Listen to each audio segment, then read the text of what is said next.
Welcome in, everyone, and welcome back to the Second Chances. We're going to start off with thank yous, which go out to, firstly, Critical Role. We play in the wonderful world of Exandria, and we wouldn't if they hadn't have created it. So thank you, Critical Role. As well as to all of the artists whose music you will hear, starting with Reliquary Records, Dungeon Glitch, Critical Role, Hunter Rogertson, and Boris Slavov. Last time, we left our heroes. Our heroes. They were traveling through the Far Realm in search of one of the Betrayer God's prisons, the Crawling King. They were told that if they bring back a piece of it that was suffused with enough of his energy, that the Prism Sage, a very ancient and old and powerful hag, could help to heal Maeve's home, the Pallid Grove, in a fraction of the time that it would do naturally and on its own. A lot of stuff has happened in a very short amount of, I'm going to say, time with air quotes, because time in the Far Realm is weird / non-existent. They were swallowed by an astral dreadnought, found themselves in a missing piece of the Knowing Mistress's eternal library, where a devil and a planetar were probably bunking up together. There was only one bed. There was only one bed. That you saw. Maybe he doesn't sleep. I don't know. They ran After a couple thousand years, you get lonely. They ran into the Keeper of 70,000 Bees, and most people decided to walk into his giant bee jar, and it only turned out bad for one person. There's a bunch of other sort of crazy stuff that I can't remember because it was a minute ago, and I apparently didn't take notes afterwards like I normally do. So you can't blame me because I was asleep already. You were indeed.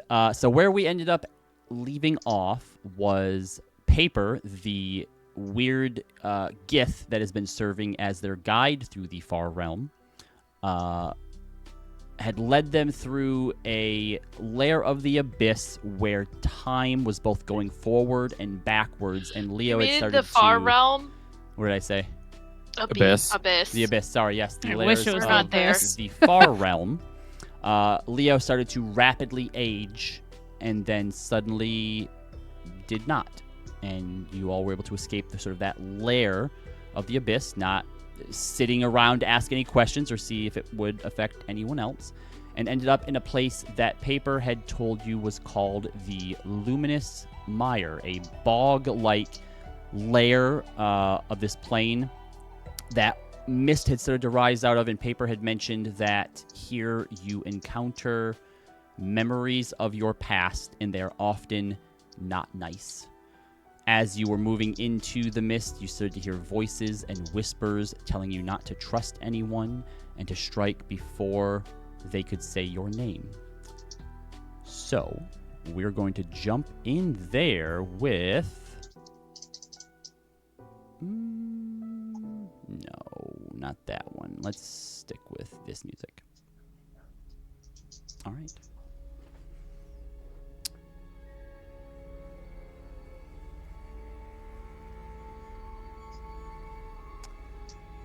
So, a swampy, milky mire glows with an unnatural bioluminescent light as streams of odd fluids from other planes of the Far Realm spill into it. You see strange plants and creatures that seem to flicker in and out of view, like they exist here and elsewhere. The ground squelches beneath your feet. Puffs of smoke and mist begin to rise from it as you hear those whispers of warning. As you begin to move further and deeper in, those of you with a high passive perception, so we'll say Zealous, Leo, and Maeve, quickly realize that you cannot see everyone. This mist is so thick that if you stretch your hand out, you can barely see the outline of it. What if we were holding somebody's hand? Whose hand were you holding? I was holding Roz's hand. Then you're there with Roz. You can barely see her, though. Okay.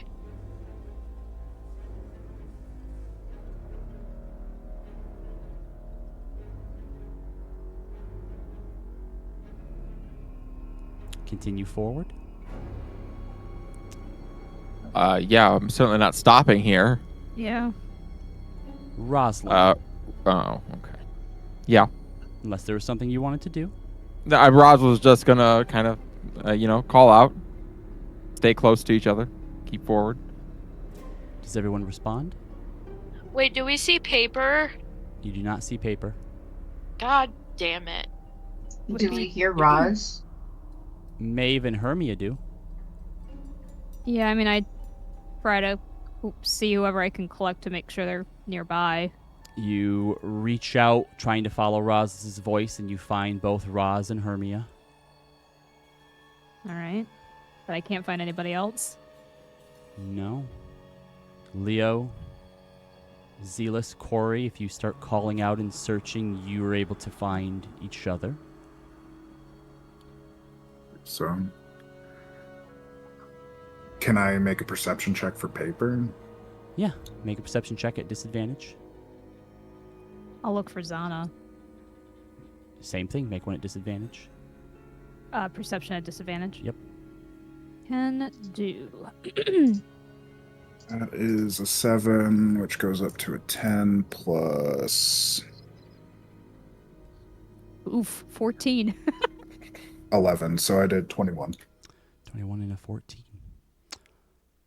Roll a 2. We'll start with Leo. As you begin to call and look through the mist, Zealous and Corey making sure to stay close to you, you hear a laughter coming through the mist. Well, I can't say that I'm all that surprised, Leo. Run off on your own, trying to be some big damn hero, and you've lost half of the kids you're looking out for.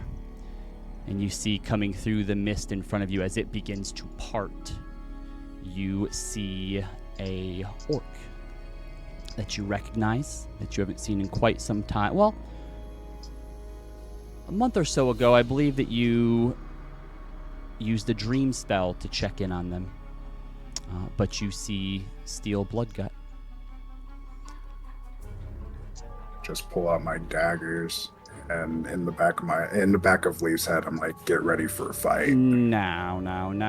That's not how you treat old friends, is it? Well, you're not a friend anymore. Ouch. Leo, you wound me. But don't worry. I found some friends of my own here. And as he lifts up his hands on either side coming out of the mist, you see a elf who seems very put together, very educated. One that you recognize, Zealous, that the three of you recognize, as Alexander Denozo, who looks at Fuck that Leaf guy. and says, it seems that once again we're brought back together, and this time that amateur, Dr. Fernelius, won't be able to get in the way. And the third of them, only Corey recognizes. You see your old captain, Dragosa Blood Dawn, the one who had originally found you and put you on that ship all those years ago, who used your monstrous abilities for their own gain. He stares you down. Well, if it isn't the little monster. Spent quite some time looking for you after all the trouble you caused us. But we're back together now, aren't we? Maeve, Yes.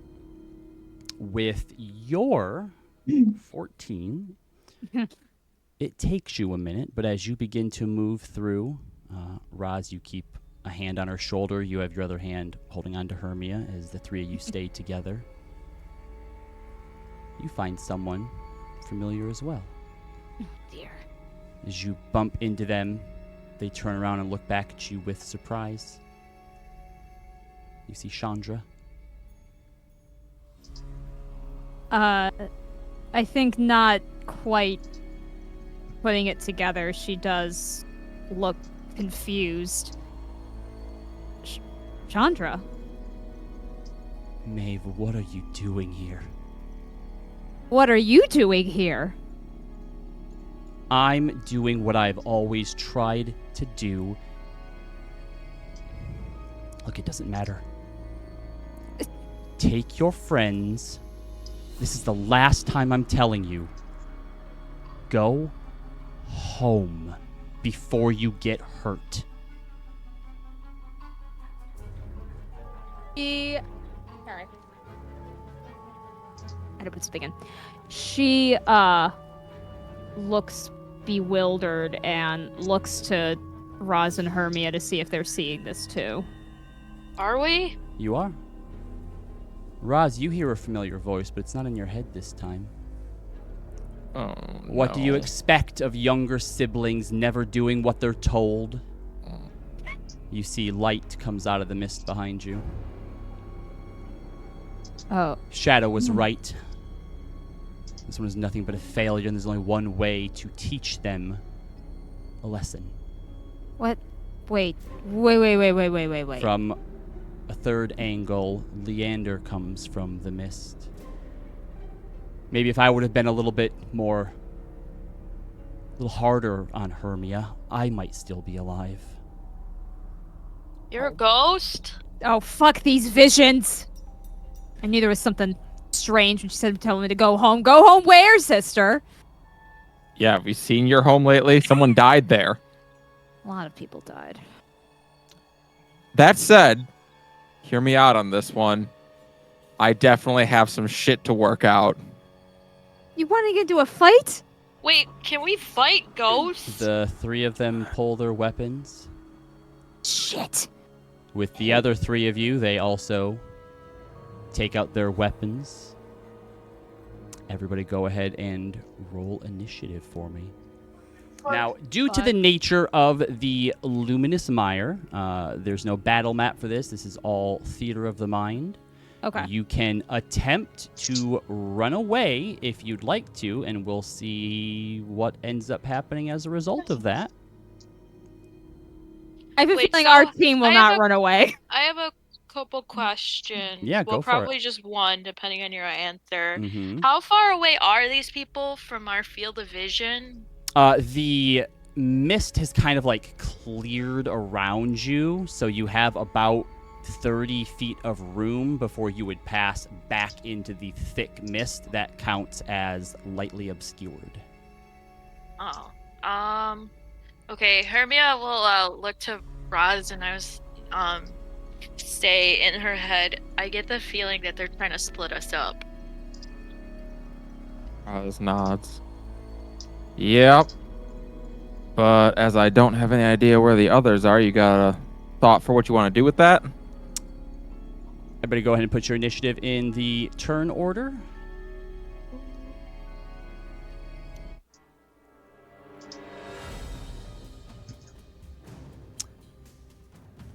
And I'm actually going to be kind to you here. Your initiative will determine the order that all of you go in. But I will wait and have your memories, we'll call them. They're not quite ghosts. They are very much real in this realm. Force visions. Memories. that works. We'll have them go second. So Hermia got a 19. Maeve, what did you get? 22. 22. All right.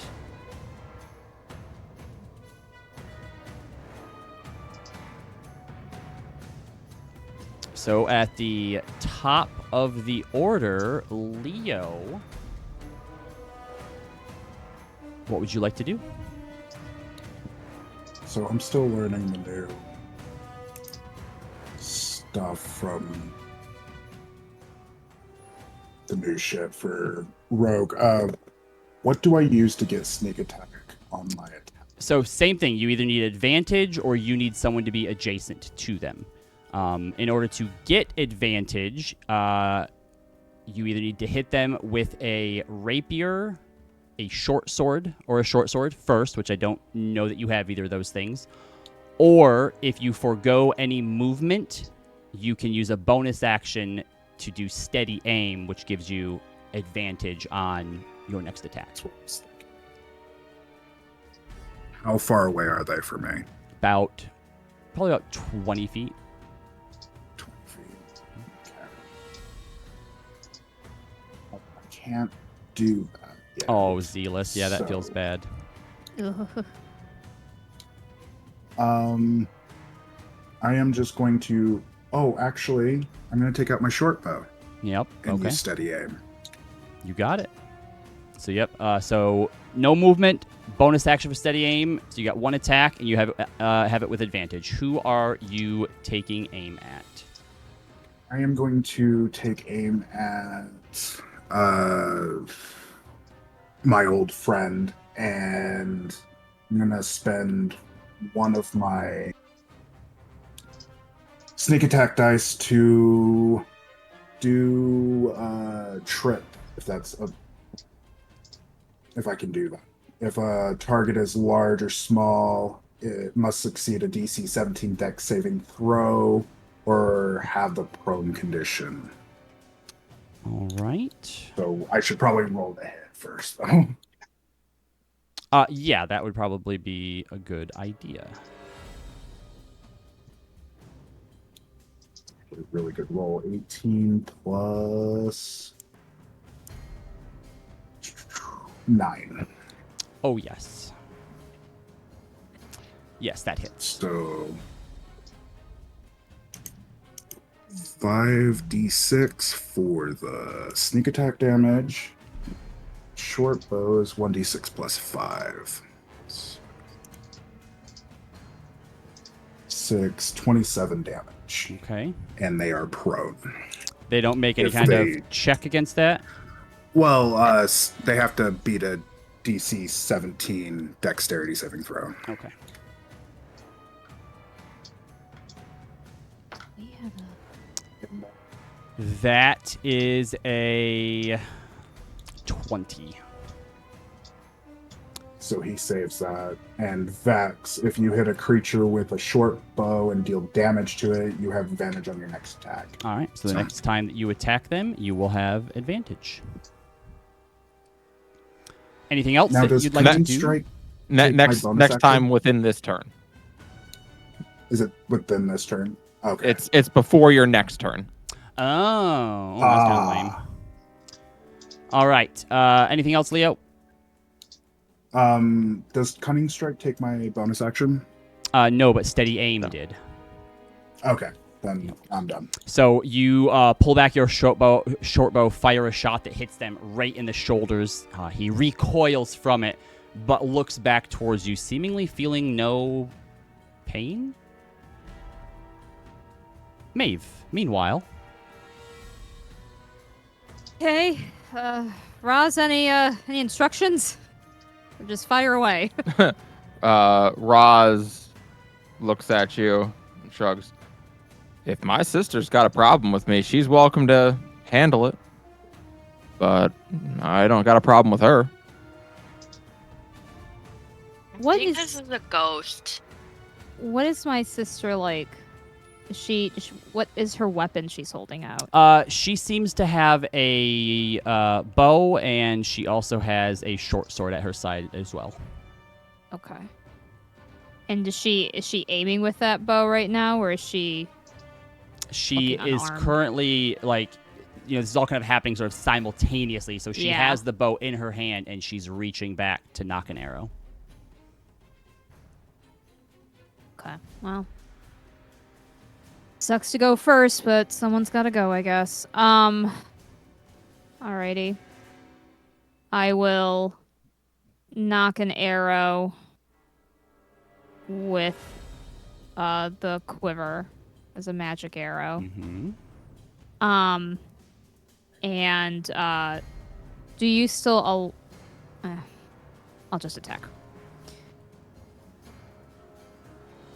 If you're wondering if it will stack with your mastery, it will. Oh, yes, a 24 absolutely hits. It has the slow arrow with it, Mm-hmm. so it will do this damage, and I'll add favored foe onto it. So that's the first attack. Mm-hmm. And I'll just attack her again. 18. Yes, Did I 18 roll hits a as well. 1 on that damage? I rolled a 1 on that damage? Fuck you, dice. I was going to say, that seemed very low for all the crazy It's very, bonuses very that low you because I rolled a have. Yeah. 1. Alright, let's try this one. That's a little bit better. So the 19 on the second attack. Mhm. And my bonus action is Luster with me? Luster is here, yes. Okay, cool. I'm just gonna have him for now. I guess I don't need to use my bonus action for this, but it's fine. I'm gonna have him like stand kind of between him and like me and my sister in sort of a ready to pounce kind of Sure. way. But otherwise he'll be taking the dodge action. All right, yeah, you put 2 arrows into her that she's able to snap off as she pulls her own 2 arrows out and gets ready to take a shot as well. Did the slow seem to do anything? We'll find out. The slow spell? Mhm. Okay. Alrighty, that's my Corey, turn. it is your turn. What's Corey feeling in this moment? This is a bit of a very serious old memory that you haven't had to confront before. The last time that you saw somebody of that crew, you were able to kill them.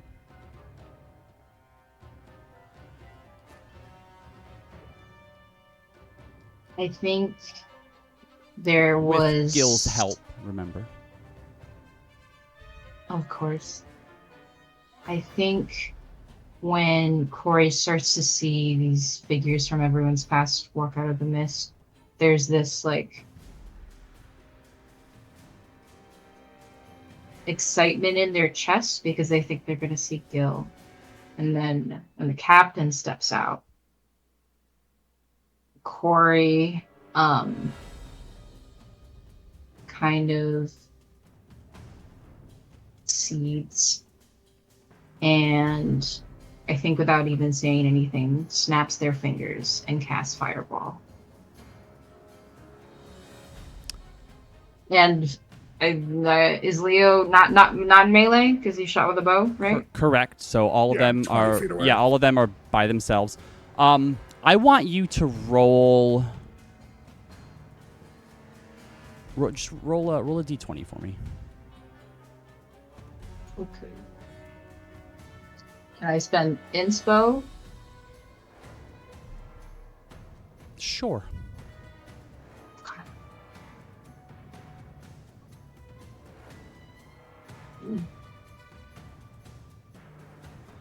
That's better.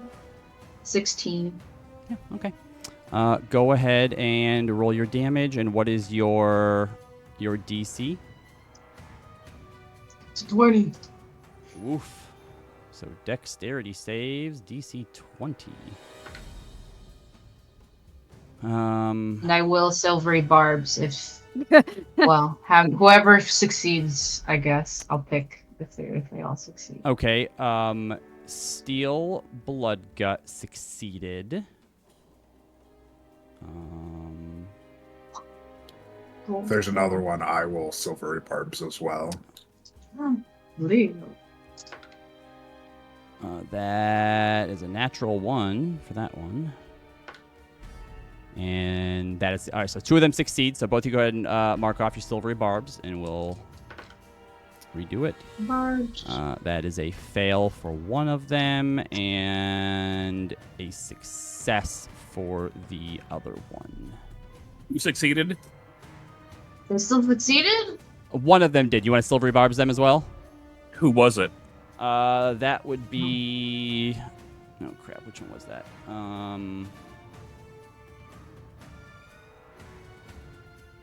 Was it Denozo? Captain Dragosa. Oh, that's fine. All right. So. And then Corey's just gonna back up, and then is gonna look to Zealous and Leo. Are we fighting or are we running? Should probably fight this, but I don't know if we're doing any damage. Oh, I stand corrected. You're right. Vex is before the end of your next turn. Okay. I was gonna say, yeah, it doesn't really make So sense I have if advantage. you can give yourself advantage but not use it next time. Right. So By the way, the fire, with silvery barbs, we give advantage, right? you can give Yes, if advantage we to somebody. succeed. Correct. Okay. Give it to Zealous. I'm gonna give it to Zealous. Yep. And then you can give it I'll to give it to you. someone as well. So you get advantage on your next attack already, Leo, from Vex, but then you also get Oh, +2 because of that advantage. Okay, I'll give it to Corey. Corey can give it to Zealous. Okay. So the fireball goes off, and Dragosa is able to like sort of shield himself from it. You still see that he's like burning and whatnot. The other two sort of get blown back a little bit, and they're taking damage from it, but they don't seem to react in the way that normal people would, like taking damage. Like they seem to have a singular focus on ending all of you, but they are taking damage. Anything else, Corey? bonus action to cry. You got it. Free action to cry. Free Hermia. action. No, you know what? I liked it in the far realm. It takes a bonus action.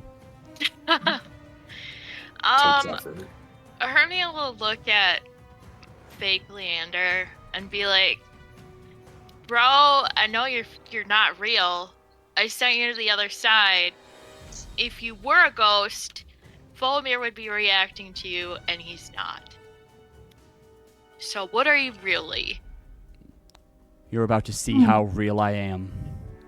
Okay. And If he- you're my self-conscious, if you're like my thoughts projecting into this space, I'm thinking about Roz naked right now.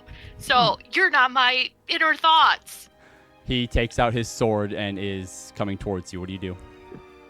Hermia will like ready an action to like freaking like attack him if he comes in range, but she'll look at Roz.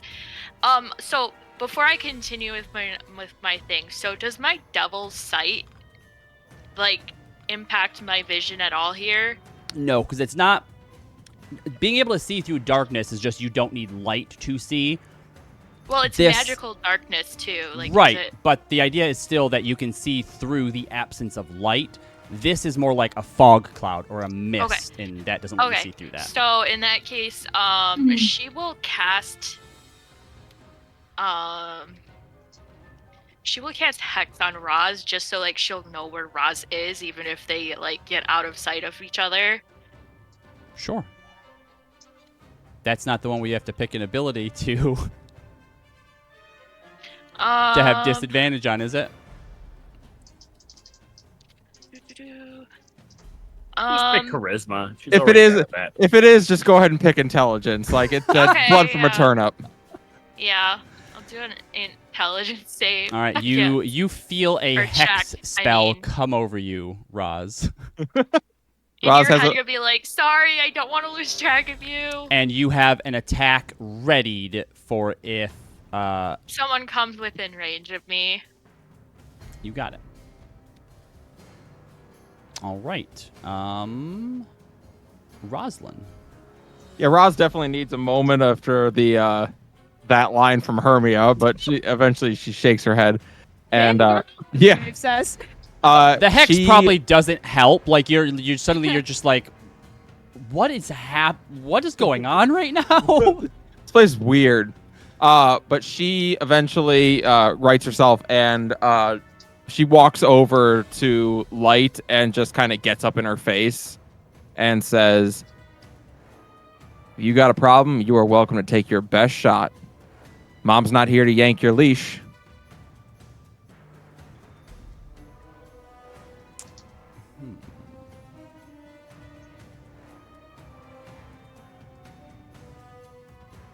All right, and you're just gonna wait to see how she reacts. Yep. All right. Zealous.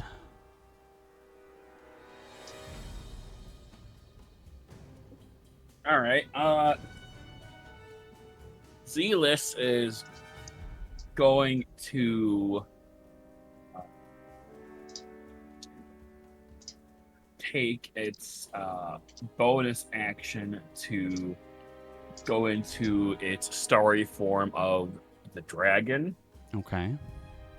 and is going to menacingly start to walk towards Denozo. And you all, well, the three of you, two of you? Just two. Can we put like can we just put We can whoever's just, like, in our yeah, group separate together? you Yeah. off there. Yeah.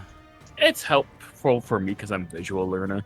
The two of you see that Zealus's lights turn from like a green just to like a deep red as Oh god, that's the Zealous- universal sign for evil. Zealous casts polymorph on itself into turning into a giant starry ape, and is going to, well, not do anything else but get right up next to Denozo and be all very threatening, as if it's going to start punching it, but not do anything in the moment because it doesn't. Because of action economy. Because of action economy. But if this was a movie and very cinema-like, it would start punching immediately. All right. Anything Just else? start breathing on his head. You can see his hair move. Roz, were you like Hermia holding an action, or was that the end of your turn to wait and see what they do? Yeah, no, she doesn't have Radiant Sister out. She doesn't have her shield up. She's literally just up in her face, like, all right, take your best shot. You got it. All right. So as you're up in her face, she smiles. No. That's not your weakness. And she puts her arm up and aims towards Maeve and fires off a blast of light in in Maeve's direction. Ouch. All right. Should I be offended?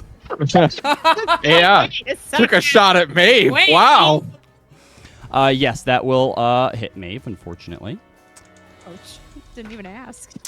You are going to take 27 points of radiant damage. Right.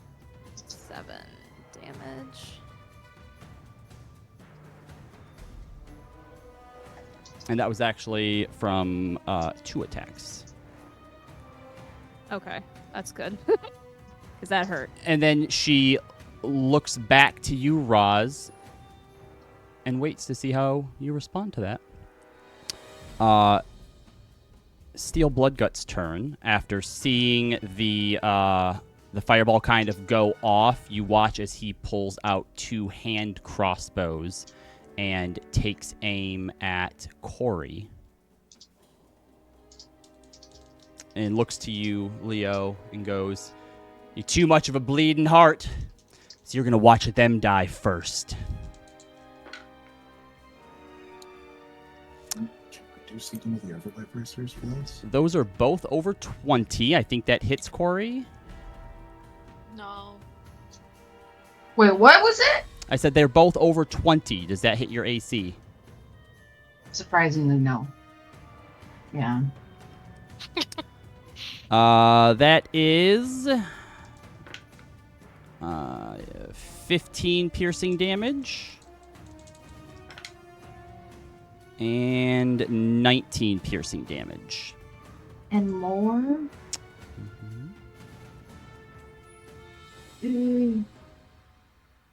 Ouch. On Chandra's turn, Maeve, as you take these 2 blasts of light to the back in impact, you see as she reaches into her pocket, pulls something out. She has like this odd glowing jar in her hand and goes, "I've learned a few things on my travel. Just as you seem to have, but we'll see who comes out on top." And she tosses it to you. Yeah. And as you, how would you react? Oh no, it's a jar of dirt. I know, right? You said it's like an actual glass jar. It's It a looks glass like. jar that seems to be glowing. Yeah, she tosses Well, it's gonna blow tosses up. it to you. I think in her mind it's better to catch it so it doesn't hurt somebody else on the ground. Mhm. So I think she would try to catch it, even if it's So- gonna blow her up. As you reach up to catch it, she looses an arrow at it, and as course. it pierces, an explosion happens. Yeah. Can I have the three of you make a dexterity saving throw for me? I was almost going to say I was going to knock an arrow and shoot it, but I didn't think you'd let me do that. No, sorry. No, it's totally fine. Oh, jeez. I'm inspoing that. Are you kidding me? All right, 13. Fuck me. 20. All right.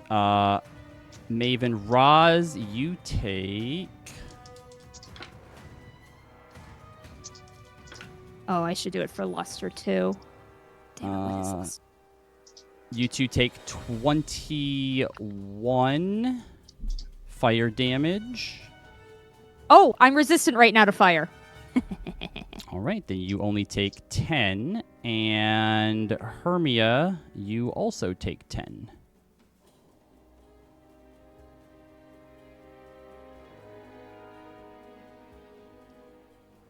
And I am being honest because I have the red dot over Luster. Also, is Luster also impacted by the blast? Yes. That's fine. I forgot what his thing is. Give me 1 second. You are +5, but it's actually +6. Let me do that.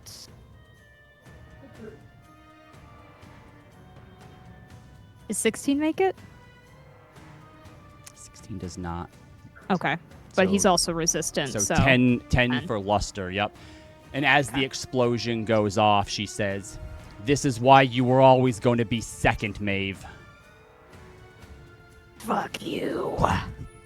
Why? Because she was resistant to your attack? No, not- because she's good at catching jars. in She's midair. not talking to you right now. She's ignoring Hermie.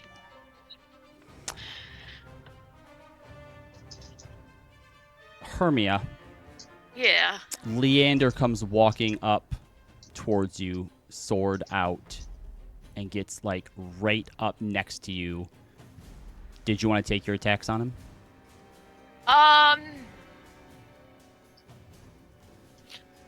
No. Hermia's like thinking out loud. Roz without her clothes on. Roz without her clothes on. Roz without her clothes on. Because she thinks this is some kind of like creature that's just trying to like mirror whatever she's like thinking about in her subconscious. As he gets up next to you and you're saying this, and it's clear you're not going to attack him, he kind of scoffs a bit and goes, "You really should have just taken up dance like Mom wanted." Oh, And then he mutters something under his breath, and you watch as he casts Enlarge on himself and grows. Counterspell. He uses his reaction to counterspell your counterspell. God damn it. And he grows like twice your size, but that will be his action. and his reaction. I'm And his sorry, reaction as well. Robbie, so was my sister not affected by the slow arrow? The slow spell? She was. That was an action that she took. She was. Yep. Okay. Yep, that was I just need to know if it actually worked. Yep, that was a single action that she took.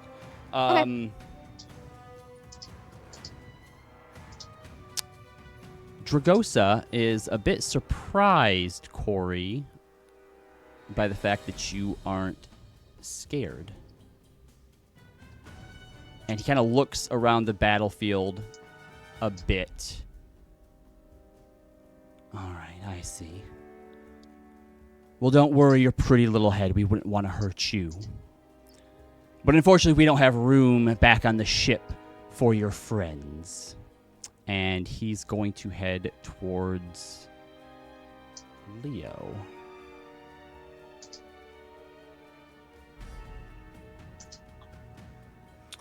Leo, you watch as this pirate. He looks mostly human, but he's big, like very, very sort of muscular. There's a lot of sort of like that, like, you know, like when you got like the really big guys who don't just, not like The Rock, who's all just about muscle, but like that, like the natural sort of fat and like muscle that's on there as well. He's like a thick dude. And he comes up to you. Have you taken any damage or been hit yet, Leo? I haven't, no. You haven't. Okay. He comes up to you and kind of gets up in your face. So, you're the one that's been protecting our little monster? I wouldn't call her a monster. Then you don't know her like we do. No, I know her a lot more than you do. Or you ever would. Show me what you got then. And he just kind of puts his arms aside and seems to be encouraging you to take a hit. Is it my turn now then? I believe that is everyone. So yes, back up to the top of the round. Your Did Nozo do anything? Oh, I'm sorry. Yes, that's right. We didn't do Denozo. As you come up to Denozo, turning into the ape and like starting to sort of beat your chest, he looks up at you and smiles. That's a cute trick. But with your mother dead, I'm your parent now. So you need to stand down, machine. Doesn't seem to be doing anything otherwise, though.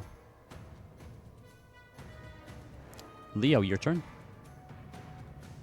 To start off my turn, I'm going to start talking. Blood Guts. You never were a good person. You never did anything for anyone in this world except for yourself. And the fact that you still walk in any of these planes angers me. To a certain degree, that fathom right now. He smiles. And I'm done playing this game with the Bloodhound Gang. We're done. And I want to use bolstering performance to give Corey, myself, and Zealous 15 temporary HP with a free action. Oh. All right, all of you take 15 temp HP. As you give that little speech, he just kind of laughs. It takes one to know one, and you ain't gonna be anything except what you are. Criminal like me. Motherfucker in front of me, I want to do a called shot, and I want to bury both my daggers into his ears. Oh, interesting. Oh, shit. Yeah, And go ahead and make I'm your gonna use attack sneak attack. roll. Yep. Yep, because you have advantage from Corey. And my previous thing, which is great because I rolled an 11 So and a 20. the advantage from Vex from the short bow affects the target that you hit. So you only have advantage from Corey, not the advantage +2. Okay, makes sense. Okay. Still, I rolled a 11 and 20, so does a 31 or 29 hit. 29 hits. Yep.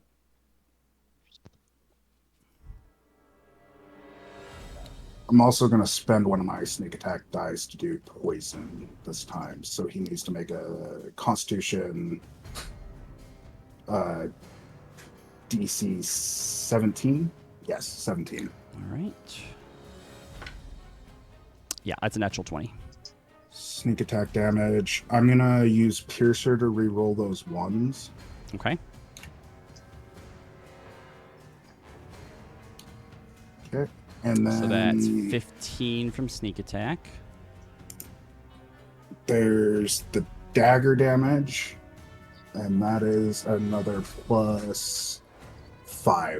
So 28 damage.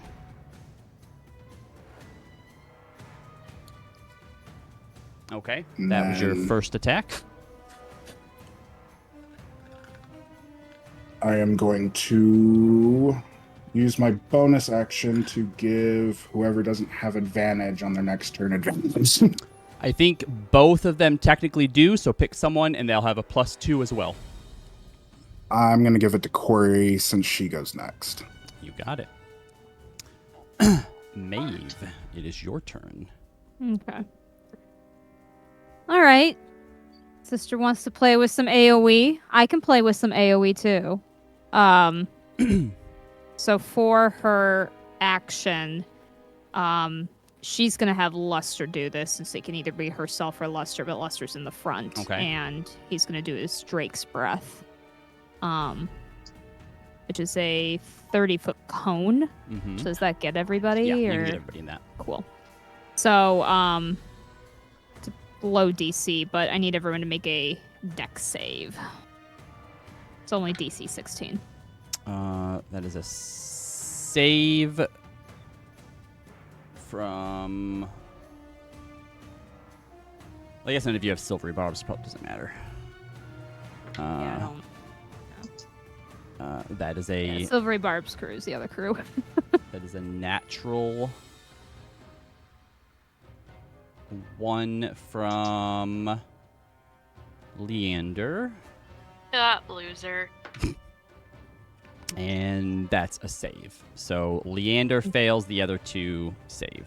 They'll take half damage then. I get to pick the damage type. It doesn't have to be the same as the current damage type I have, so Okay. I'm going to pick Lightning. Mm-hmm. And I'll roll the 8d6, and it'll be half for those who saved. Did it not? Oh, shit. Nice. Dang. And before she'll look at her sister and go, you can say all that you want. It's not anything I haven't already had to work through myself. And then she'll call for Lester to do his breath attack. You got it. And then, what I don't understand with the rules is if that takes the bonus action for him, but I don't, because it just says I take the action, but I can have him do it.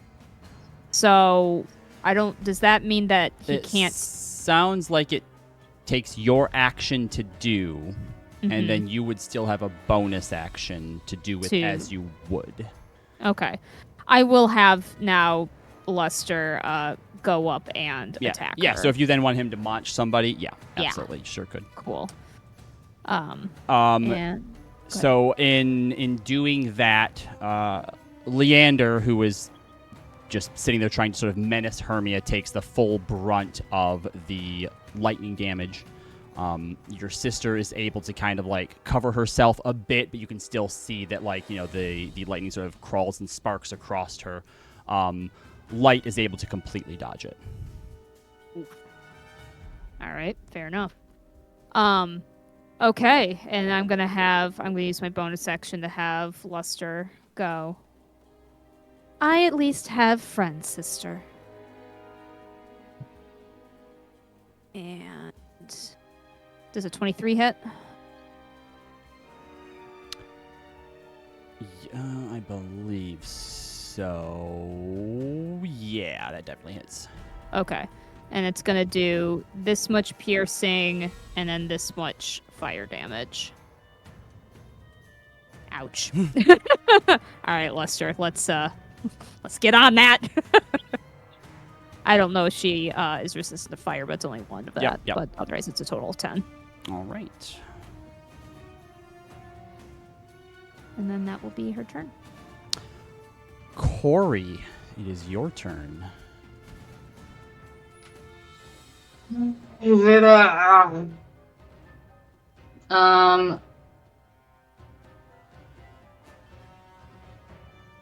Okay.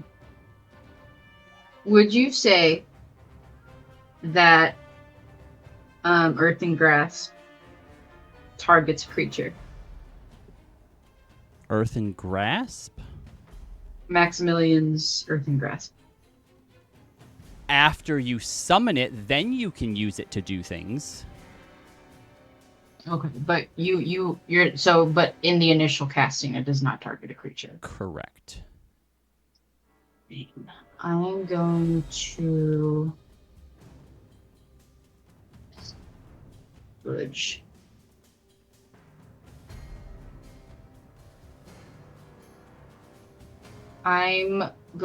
Corey's going to start pulling the bolts or whatever they got attacked with out, and through the blood, these glass like prismatic scales of mirror glass begin to show throughout their skin. And as a bonus action, I'm going to activate my new sorcerer thing, innate sorcery, Oh. so that my spell save DC increases by 1, and I now have advantage on attack rolls for any sorcerer things that I do. Okay. So So with the advantage you had, advantage from that, and then the advantage Leo gave you, your first attack will have advantage and then +4 as well. +4, dope. Oh, so I just want to.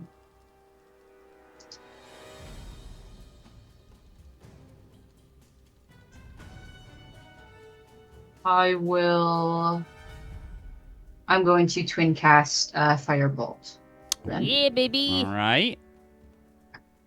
So that's just for one of those rolls though? Of those mega bonuses? Correct. It would be on the first cast of Firebolt. Okay.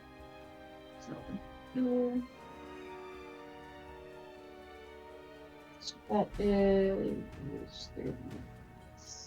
32. I guess I'll roll just to see if it's a net 20. It's not a net 20, Yes. so 32. 32 will hit. And that is for Who was that 16 fire damage.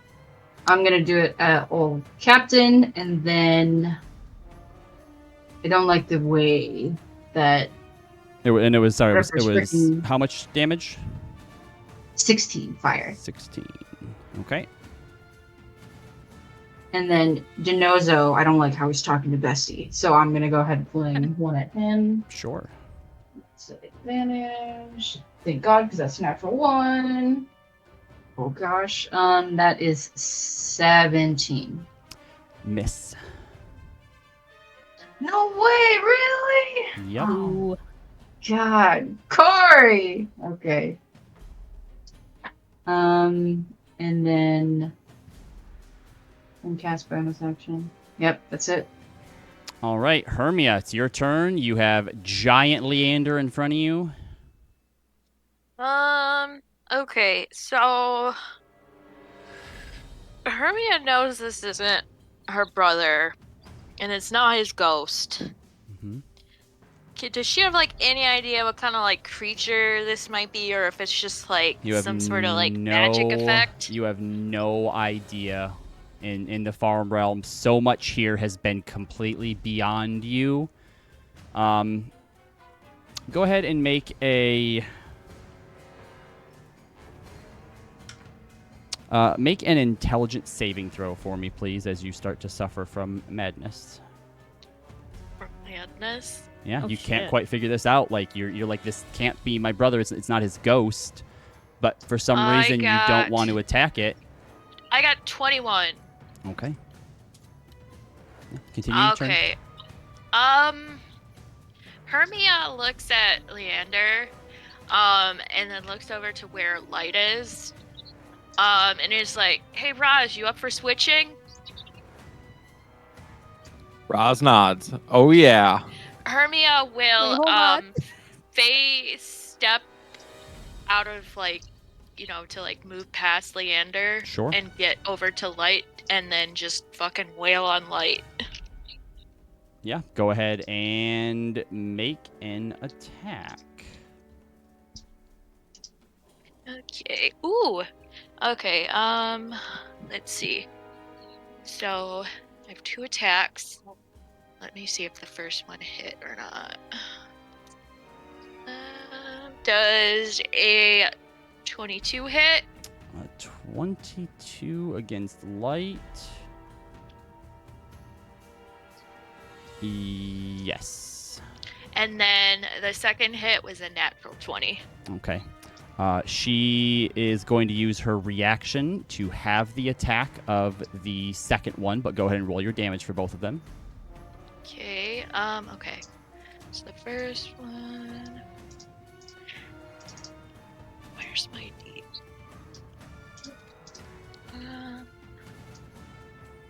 That's not it.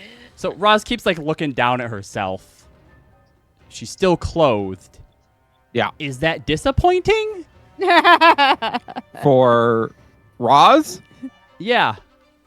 it's disappointing for the world, Robbie. Right, It's but true. you're in We're the all- middle of the we're all battle. Do suffering you from want it. to suddenly be naked? I mean, look, we all have to make sacrifices sometimes. Okay, so the greater first good. hit is 19 Damage. Okay. damage. Yep. And then what do I don't know how crits So- work. So the way that it works is you're just going to roll damage like you would a normal attack. So go ahead and do that Okay. first. Okay, hold on a second. 3-1, yes. Okay.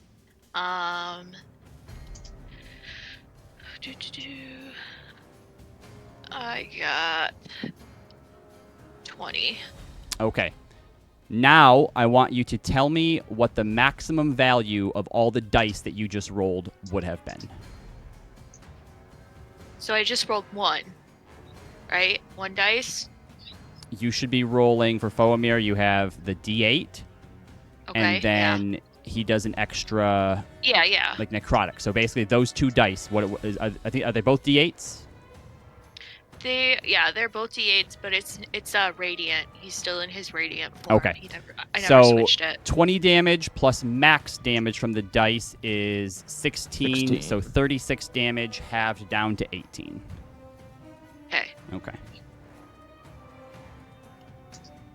All right. Yeah. So you appear next to Light with Foamir and just lash into her. Both of your hits landing well, but for the second one, which should have been much, much dire for her, she's able to use her reaction in a way to sort of absorb some of that damage. Anything else that you'd like to do? No, that was my bonus action, movement action. Okay. All right. Yep. Rosalind. Roz looks at Light and says, the hardest thing I've had to learn here is my friends can take care of themselves. You should have stuck with fighting me. Best of luck. And she turns and runs towards Chandra and says, Maeve, you've got Leander. And she's going to bury Radiant Sister into Chandra's back. Okay, go ahead and make a attack roll. 22. Yeah, that'll hit. EG8 plus 9. 30 damage. Yep, that'll do. And then her second attack.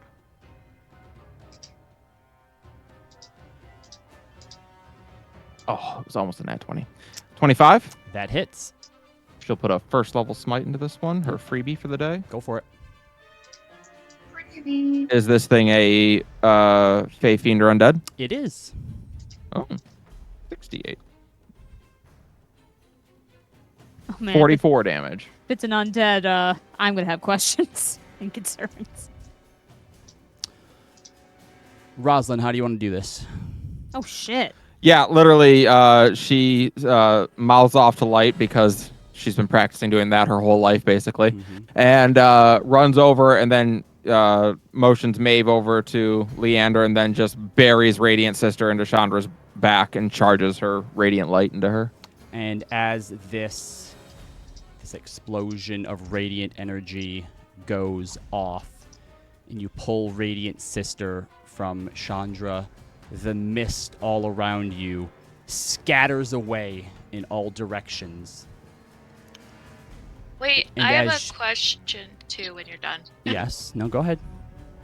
I forgot I had Thirsting Blade or whatever it's called that Mhm. gets me like 3 attacks. Remember that for next time. Okay. Yeah. Oh, sorry. Yeah, that's right. Thirsting Blade new now gives one. you a third attack. That's new. So as the mist scatters in all directions and you begin to pull your blade from Chandra, it's not Chandra you're pulling your blade from. It is Corey.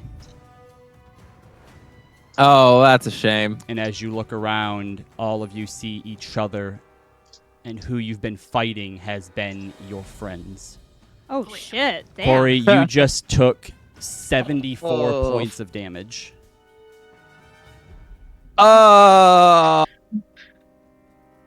All right, so What are the this is rules like that for time it? I did that to fucking Zila or Juxta and Perlo. So what's the rule for death? Because you did 74 damage to her. I did not do double their max HP. Yeah. Okay. All of you are so. Just to get everyone caught up here real quick on how much damage. Roz, you took 28 damage. Yeah. Damn. You tricked Um, us. Well, I wasn't even thinking. Oh, actually, technically, Corey took 26 before that. So you have to do double their max HP, like negative. Yeah. Okay. Should still be Yeah. fine. Zealous took 34 more. Raj, you took another 16. And then Leo, you took 37. And you all see each other now in this moment in various stages of pretty fucked up. Leander Ross is literally Leander holding Corey's shoulder and has the sword buried through her Leander back. is now a giant ape, and yeah, Corey, as the life is starting to fade from you, the pain is going through your body, you blink, and it's Roz who is holding you Uh-oh. with a sword through her. Who am I attacking? What in this moment do you feel or do you say as the light begins to fade?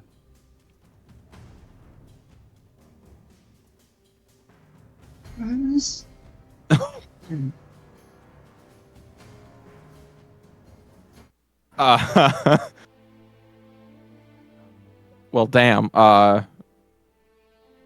Roz will go ahead and do some lay on hands as she like pulls Radiant Sister out and like drops the blade away and goes to lay on hands. Yep, you Get Corey. put however many lay on hands in her that you would like to, and I need everyone to make an intelligence saving throw, please.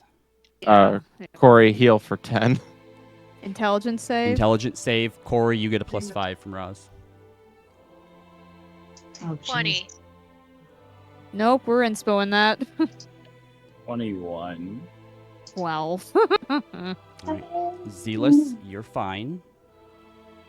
Roz, Oh, you are shit. fine. Intelligence? Intelligence, yep. Oh, it's a save. Okay, because I Save, used the old yep. hex rolls. Maeve, you I failed. fail, so just keep that in mind real quick. Yeah, okay. Leo, you fail. Corey, you succeed. So that was Maeve, Zealous, Callie. Hermia, what'd you get? 20. You also succeed. So can I have Maeve and Leo Mhm. both roll a D100 for me? Yep.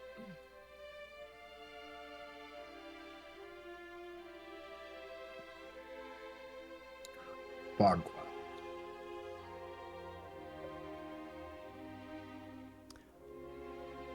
Both of you in this moment not being able to sort of process what's happening here, and especially seeing Roz bring Corey back after what she did, the two of you are overcome with grief and panic and anxiety and burst into tears and crying.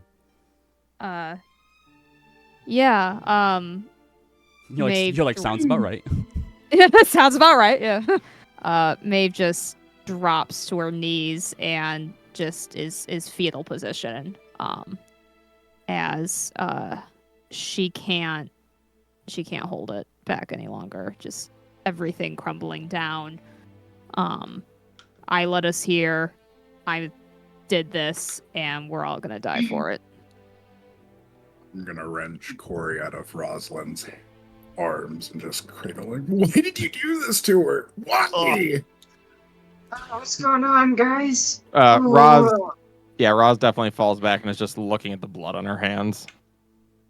Zealous immediately just gets out of giant ape form and shifts into the chalice form and starts like trying to do what it can to heal itself and Corey, just pumping cure wounds into everyone.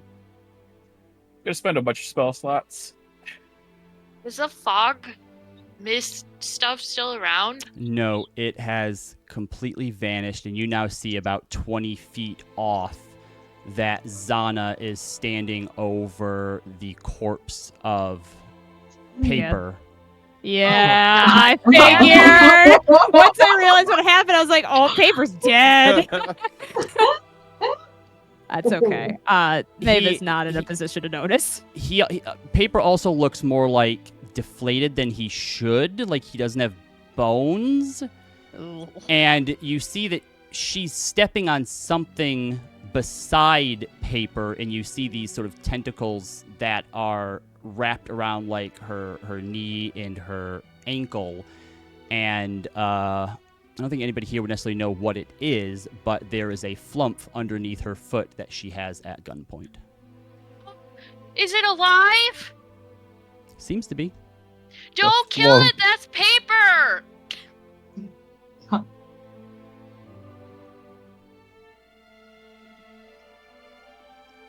She kind of looks over in your direction, Hermia, and just seems to be sort of muttering something incoherently under her breath, as she is suffering from some madness as well.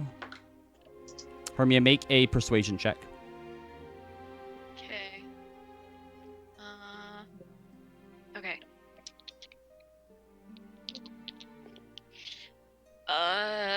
19 plus 9. She seems to struggle with it, but reluctantly puts the hammer in her gun down, but keeps her foot down on this flump as we draw our attention. I'll go over to where they are and like kneel down and be like, Paper, right? Yep, we'll come back to this in a second. We're going to draw our attention back over to Leo, who has Corey in his arms. Zealous, go ahead and put healing in the chat there. That's fine, just like that. Healing was in the chat. Yep. I was the one that's supposed to die, not you, Corey. It's always going to be me. It's always going to be me. Hey, stop crying. You're getting your tears on me. Look, I'm fine. See, let's fixed it. It's okay. I feel like when you do that, one of your fingers is broken and like off to the side. Yeah. Arms bent backwards. Okay, there you go. I'm totally fine.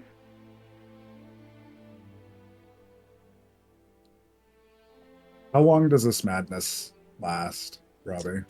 Forever. Couple minutes as you all kind of realize what happened, and Zealous goes around and starts to heal people. It subsides, but the gravity of the situation of each other's lives that you nearly took still weighs on you. The danger that you are in here and how quickly things can turn.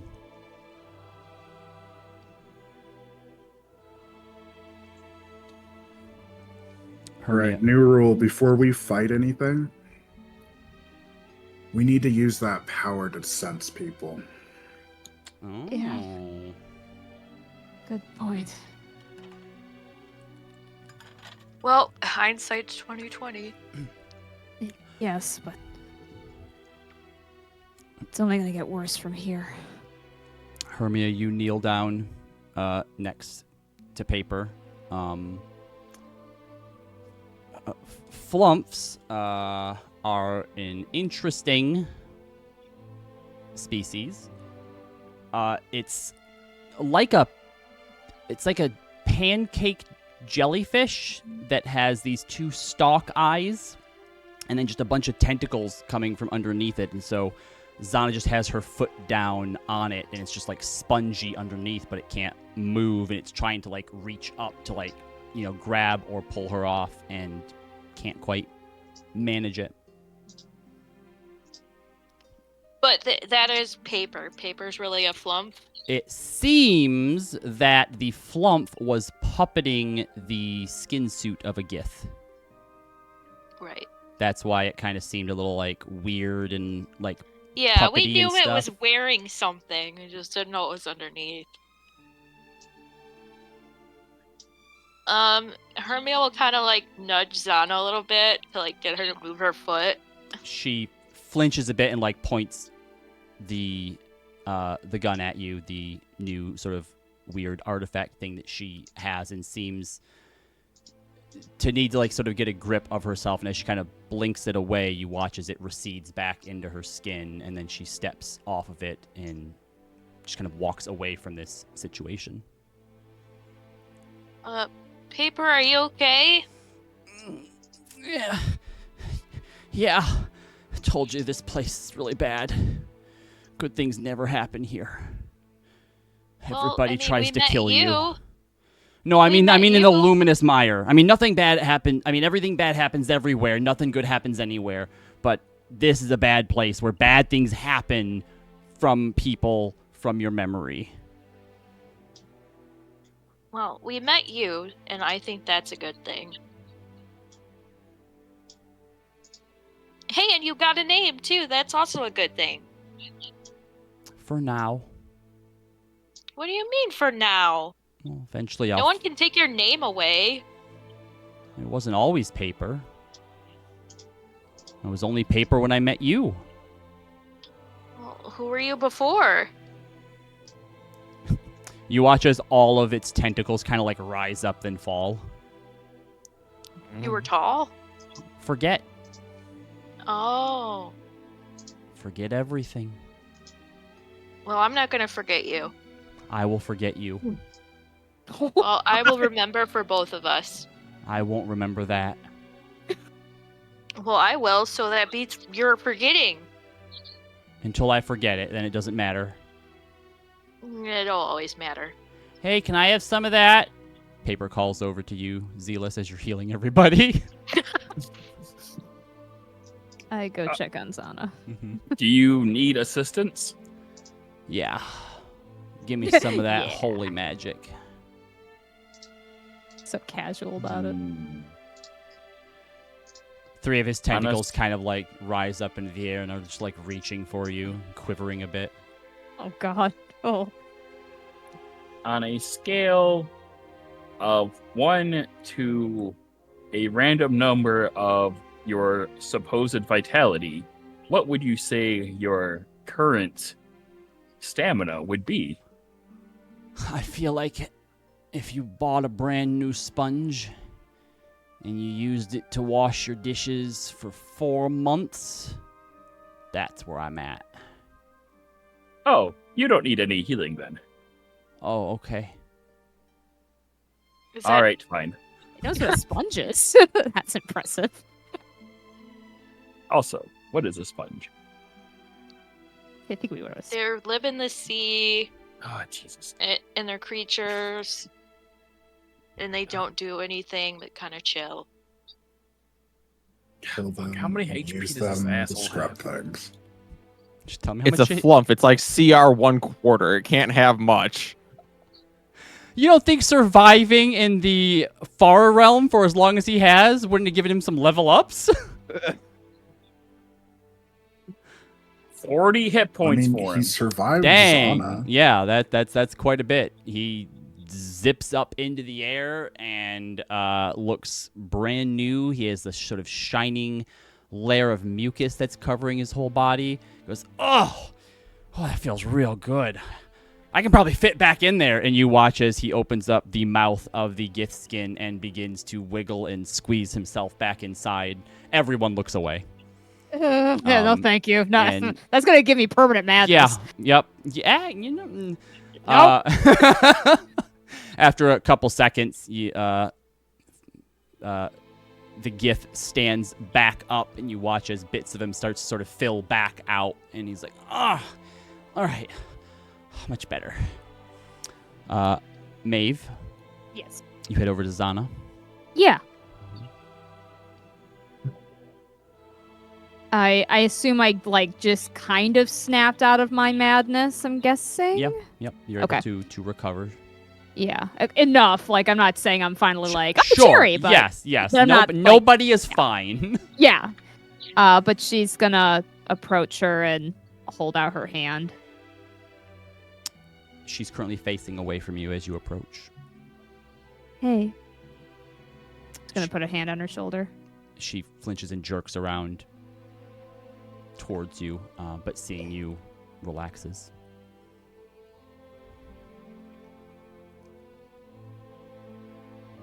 We,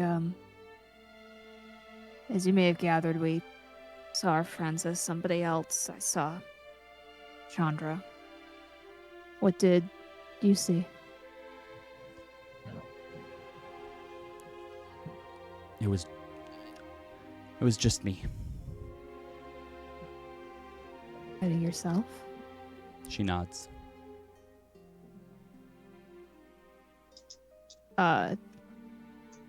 She gives her a hug. She kind of stands there for a moment and then puts her arms up and hugs you back.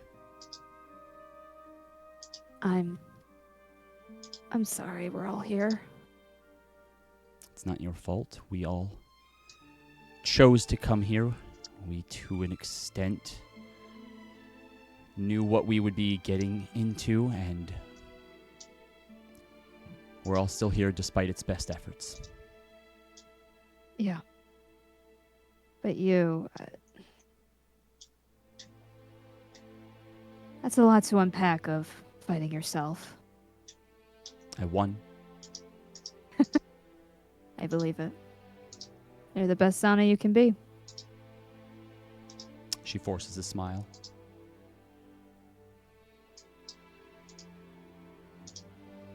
Guess we all have our past inner demons. I never considered it could be ourselves.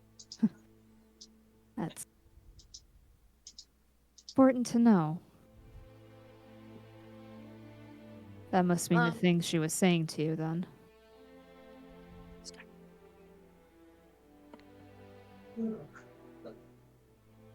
Sorry, is someone trying to... No, that was Yuffie was trying to get on me. Oh, okay. She's gonna leave it open if Zana wants to talk more about what it was like fighting about herself. That's what I was just trying to do. Like you said, it's a lot to unpack. We can deal with it when we're back home. Okay. Sounds good. She'll let go of her, but she is gonna just take her hand, and she's not gonna let her let go of it as they walk back. She holds on to it tightly. Good. As all of you sort of gather together.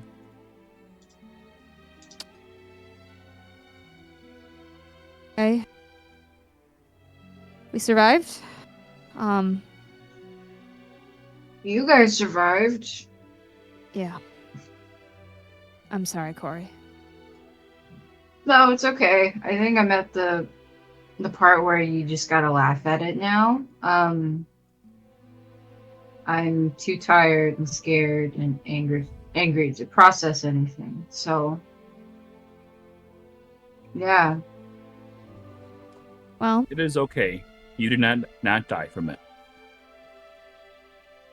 Yeah. Roz? Yeah. You with us?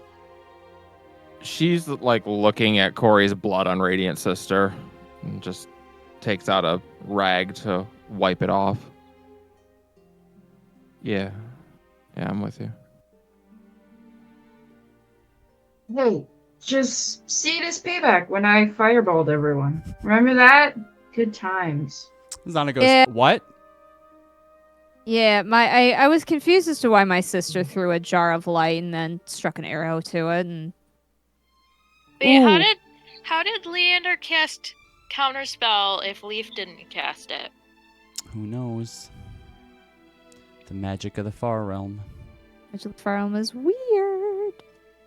Look, that was a very difficult encounter for me to keep straight. Yeah, I mean, there was. You did a very good job. I mean, I Yeah, had I'll no say. idea. Yeah, so yeah. I can't expect Yeah, I everything's going to be didn't perfect figure it point out. to Yeah. point. Yeah, I had no idea. So that, I'm just nice work. salty. I didn't get to punch anybody. Okay.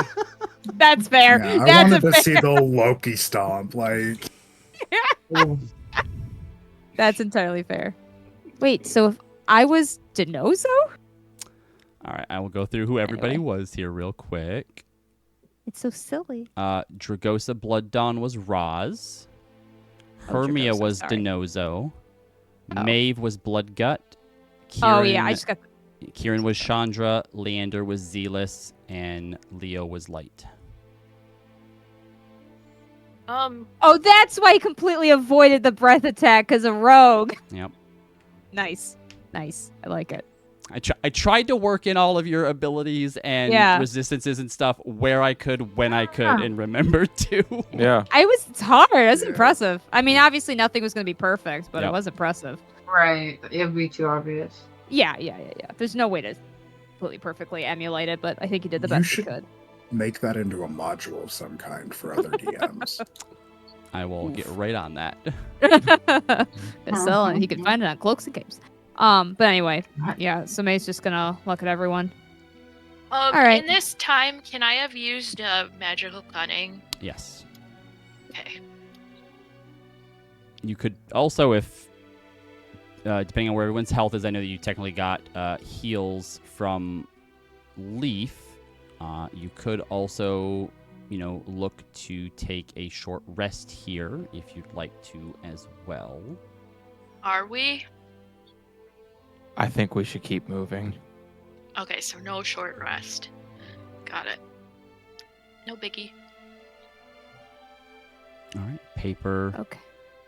As you mentioned that, Paper kind of goes on ahead and kind of goes, yeah, come then, follow. And you can continue to converse as you move through the mire, which seems to have been sated by the axe that happened in that battle. All right. We're gonna keep going. Scared and angry, but we're gonna keep going. What about disappointed? We're gonna go through disappointed too. I mean, because, that was, our inner thoughts. And I wasn't thinking about my brother at all after a while.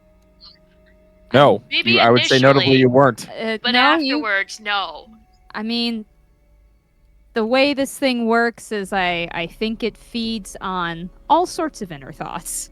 I will say, once we've all kind of gotten ourselves put back together and we're walking along, Roz looks at Hermie and is like, if you want to see me with my clothes off, we can work that out. You only have to ask. I mean, we can't do it here. That's a little... Well, that's no, a of little course much. not. But when we get back. Yeah. Oh. Okay. I mean, what? I gave you all a thumbs Nope, up. it's a date. Sure. Maeve, don't look at me. Don't observe me. Don't perceive me. I'm just giving you all a thumbs up. Congratulations. Could I'm not gonna waste the spell slot, but just know if we were not here, I would have totally cast invisibility on myself. There is a new invocation that gives you invisibility at will without a spell slot. That's true. I think That's it's funny that Hermia crazy. uses a spell slot every time. Can I get perception checks from Zealous, Maeve, and Leo? Yes. Makes me so happy you don't even ask me anymore. Perception. Awesome. Sorry. I got my passive perception. I got a natural 20 perception. 2 nat 20s. we do. I'm gonna let you guys skip over one of these layers because of that. Yes. I high five Zealous. 12, Yay. 11, so 28 or 23. As you are following Paper, your attention, you can't help it, keeps getting drawn back to those weird sort of moon objects, those pale green sort of celestial objects in the sky. You see now that the sort of odd, almost bridge-like growth that's stretching out from them has begun to change its orientation. They're not pointing at a diagonal instead, or they're now pointing at more of a diagonal instead of coming directly out of its side. And as you continue to walk and you keep your eyes on them, the moon part, or what you had originally thought was a moon, has all but vanished, and you now just see these pale green pillars that are just pointing straight up, like massive monoliths in the distance, just sitting there upon the horizon, a faint lining, like the edge of the far plane itself draws across the top of them, and the space above it moves in a way no other part of the far realm sky has that you've seen so far. Paper? Hmm. Where did the moon go? That wasn't a moon. What? That's a That big jail orb. cell. Oh, that's no moon.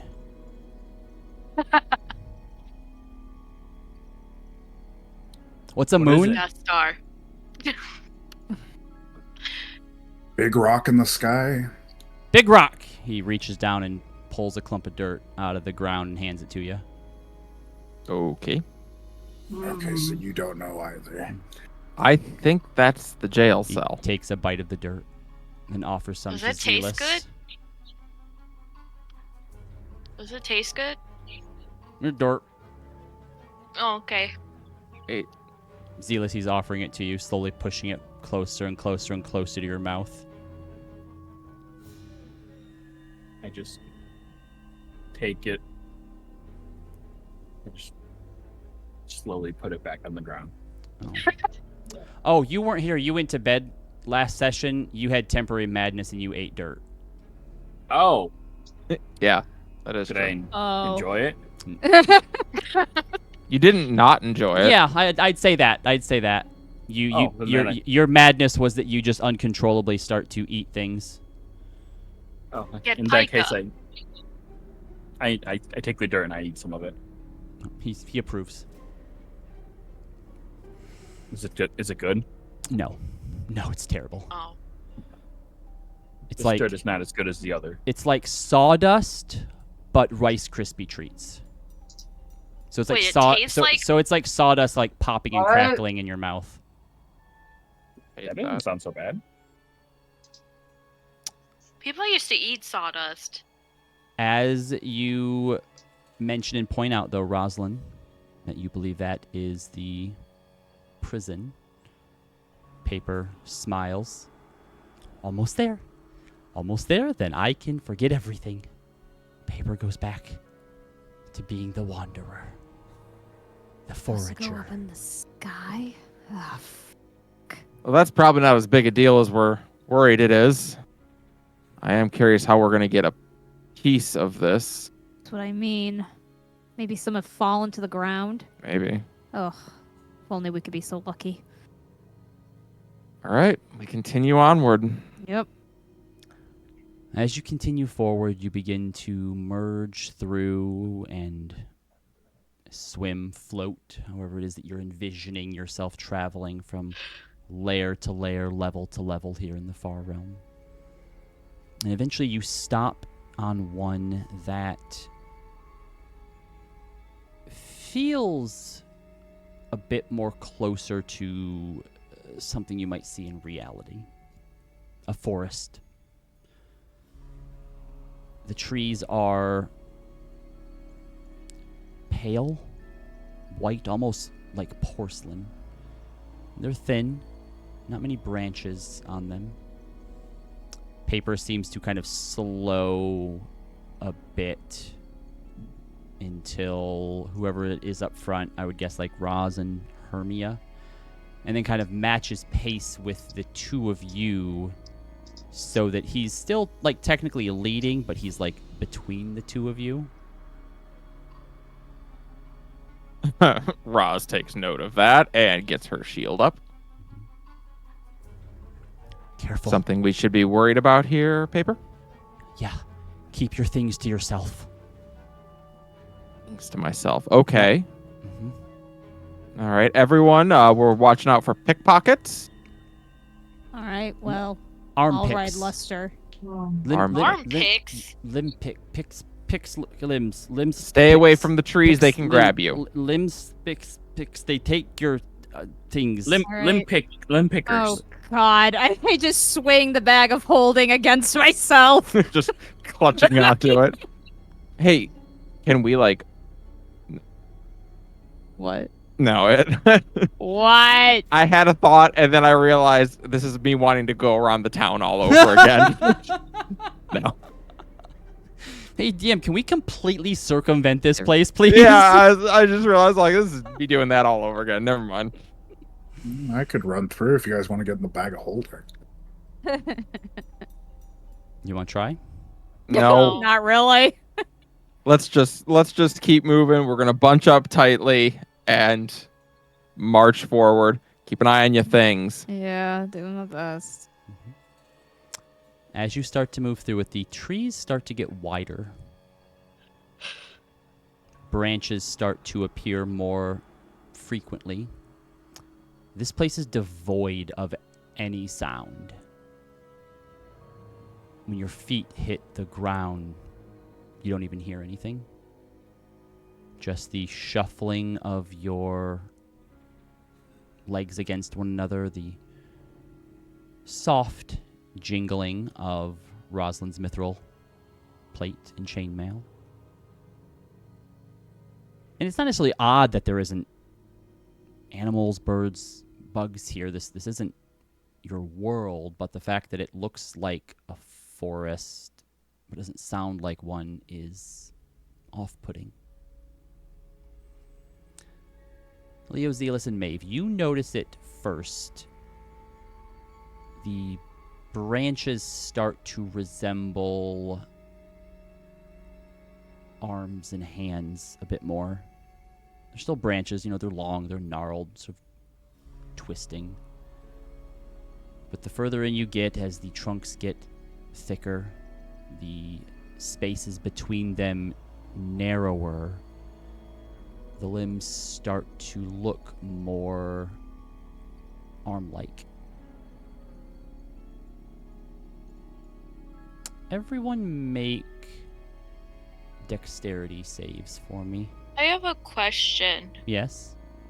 Are they only arm-like because we think they're arm-like? Like, what if I think they look like broccoli instead of arms? Try it.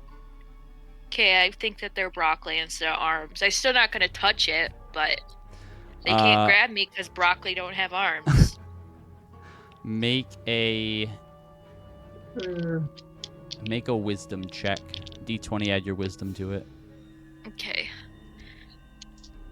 Oh no. Okay. That is a 21. Okay. As you think to yourself, broccoli, broccoli, broccoli, they look like broccoli. You start to see, you kind of feel like, yeah, they do look like broccoli. They don't look like it to anybody else. But Herme, you start seeing them as broccoli branches. Zealous and Corey, as the two of you are next to each other, not quite paying attention, looking at these trees, making sure... Your music's fucking up.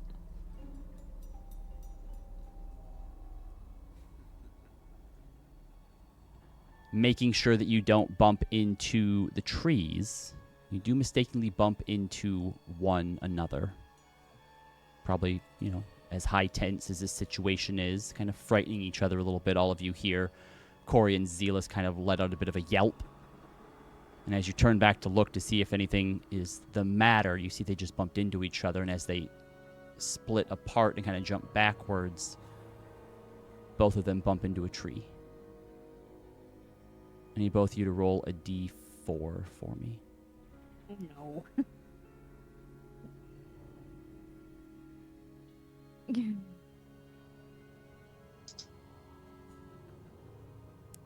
Okay. As both of you bump into these trees, Zealous with his left arm, Corey with her right arm, the tree begins to run.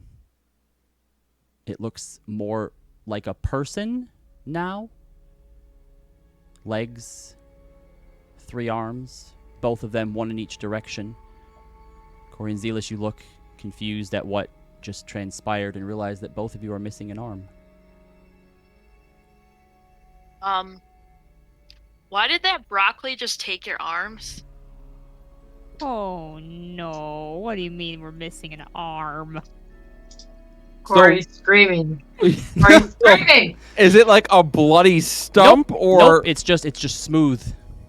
Oh my god! And Nice. Corey's arm is on that tree as it runs, and Zealous's arm is on the other tree as it runs in the other direction. Oh my god. Zealous and Corey. The tree and try to grab the tree and pull it back at. In just a moment, I need both of you to make charisma saving throws for me. No. Corey's Are you trying to change into so many different forms to make the arm grow back, and then it just doesn't happen. The arm What on if the you tree is changing into the form that my you are changing lord. into. What if they just pretend that their arm is there? I love how anytime something bad happens, Hermit just goes, just pretend that it's not. Just pretend that it's not. Hey, like, this place is the far realm, and, like, if you think too hard, like, bad shit happens. So, I don't know, just think that it didn't take your arm. Zealous, what did you get on your charisma save? I haven't yet, and are you sure it's not like wisdom or Wisdom save? constitution? I'm positive. You save, Corey. Oh wow, 19. Nat 20 for a Natural 19. 20. You save, Zealous. Well, I mean, These trees in your arms are about 10 feet off. Anyone can sort of take an action here. What would you like to do? Holy shit. fuck, I don't know. I want to thorn whip the tree and like Yeah. kind of like Yeah, grapple. go and pull ahead. It back. Make an attack roll. Ah, 19. Yeah, 19 hits it. You pull it back towards you. Go ahead and deal your damage. Can I do 11. pull out my short bow, extend no movement, and try to make it go prone with sneak attack? The one that Zealous has brought back, or you want to aim for the one that has Corey's arm? The other one that's running, yeah. Yeah, go ahead. Do I still think they're broccoli? Yes, it looks like all of your friends are shooting at and thorn whipping broccoli. And they have, like, Zealous and Corey's arms. Yes, which is also broccoli. Their arms are broccoli. Yes, at the end of their wrist is a thing of broccoli where their hand should be. Oh. Only Hermia sees this. What if I pretend that, like, it's not broccoli on their arm? It's just, like, the regular arm. Hermia, make a intelligence saving throw for me. That hits Leo. Okay, so it needs to make a DC 17 dexterity save. Oh yeah, yep, it saves. So you hit it in the legs, the like tree trunk like legs, and cause it to trip and fall forward. It is 20 feet away. We got a 19. You got a 19. Takes that damage. All right. Wait, am I next to Roz still? You save. You are. Okay, so then it's more than 19. Okay, you save. Is their arms still, like, is it arms now? If you think it to be arms, you kind of blink, and yes, they're just back to being normal arms again. Can I, like, reach out and touch Corey's arm? Her normal one or her missing one? None of them are missing. No, sorry. I thought you meant that you wanted to picture their arms, which were broccoli, as normal arms. Right. You said that they had one arm that was normal and one arm that was broccoli, and Sorry. then I imagine that they're both normal. Corey and Zealous are missing an arm. The arm that they have is normal. The arm that is on the trees that stole them, that looked like broccoli. Oh, okay. Well, I'm imagining that they didn't lose an arm. Make another intelligence saving throw. That was what the first one was. Roz is gonna go over and to the tripped tree, which is Not not the a same sentence thing. I thought I would say. Yep, you have to move through others as you do, so make a dexterity saving throw for me. How far away am I from these trees? 20 feet. Okay. 23. Okay, you are able to avoid all of the trees as you get over to this one as it's attempting to scramble back up. I'm going to plant my boot on it and try and yank Corey's arm off. Can I? Oh, I'm gonna regret this. We'll get to Can you I in cast just speak with plants? We'll get to you in just a second, Maeve. That's fine. That's fine. That's my fault. Sorry. Roll a d20 for me. Ooh. Roz. A flat D20. Roz. Okay. 11. Plant your boot on it. You grab the arm. You pull it off with a popping sound. It has, like, you look at... You're kind of afraid to look at the end of it, but like Corey's shoulder, it's just smooth. Okay. And as you pull your boot off, that tree gets up and just keeps on running. Great. I'm going to go back over to Corey and reattach their arm. Yep. You God, I hate this. give Corey a hand. And as you kind of put it up to the shoulder, Oh, you gave her an arm. as you put it up to the shoulder, it's just normal again. It's on. Corey, the whole time you felt nothing. Zealous. I felt a lot of things. All right, sorry, you felt On the nothing inside. physically. Zealous, you have this tree in front of you.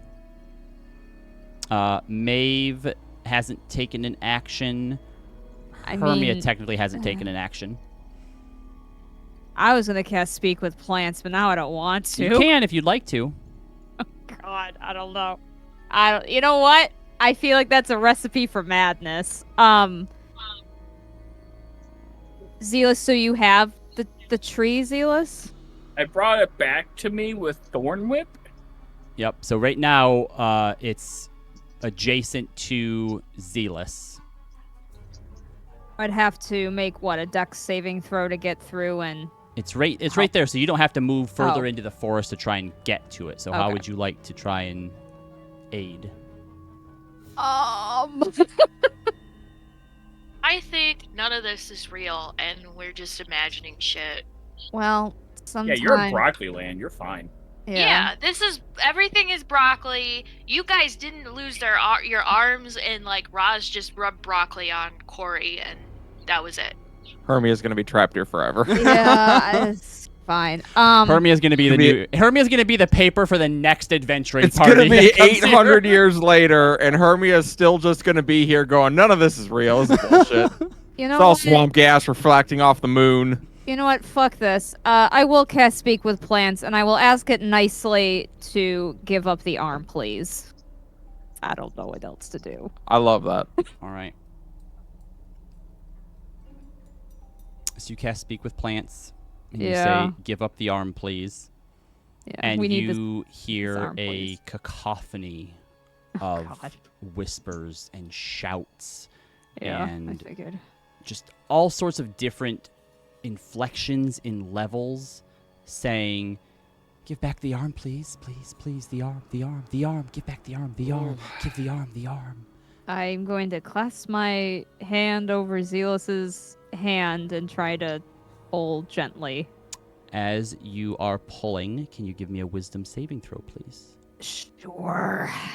And I will inspo this. I am not afraid to. Oh, yep, we are doing that. 22. Oh, instead of failing by more than 5, you pass. Oh, thank God. I am not afraid to use my inspo. So you said you are going to grab Zealous's arm and just try to pull? Yeah, like I'm shaking its hand Yep. and trying to like ease it out. Yep. So I'm like, Mm. please let go. If it pops off, And I'm just not gonna look at it and put it on Zealous's shoulder. yep, and it just attaches. And that tree runs off. All right. Right now, nope, we're all swearing a vow right now. We're never going to talk about this again. This never happened. You know, the trees were more pleasant than I thought they'd be in my head. Wonderful. And we're walking, and okay. we're walking. Who Corey. has fire? Corey, come on. No, Corey, tell us again about your sister. Wow. My Maeve. sister? Yes. I gotta hand it to you. You're a big help there. I'm just glad we all got our limbs, buddy. I And like I'm that glad Nicholas is starting to grasp humor. grasp humor, you know. Get it? Grasp. Yeah, I got it. As you all begin to move I figured further. that one out. Paper goes, Mire of mannequins, always a fun time.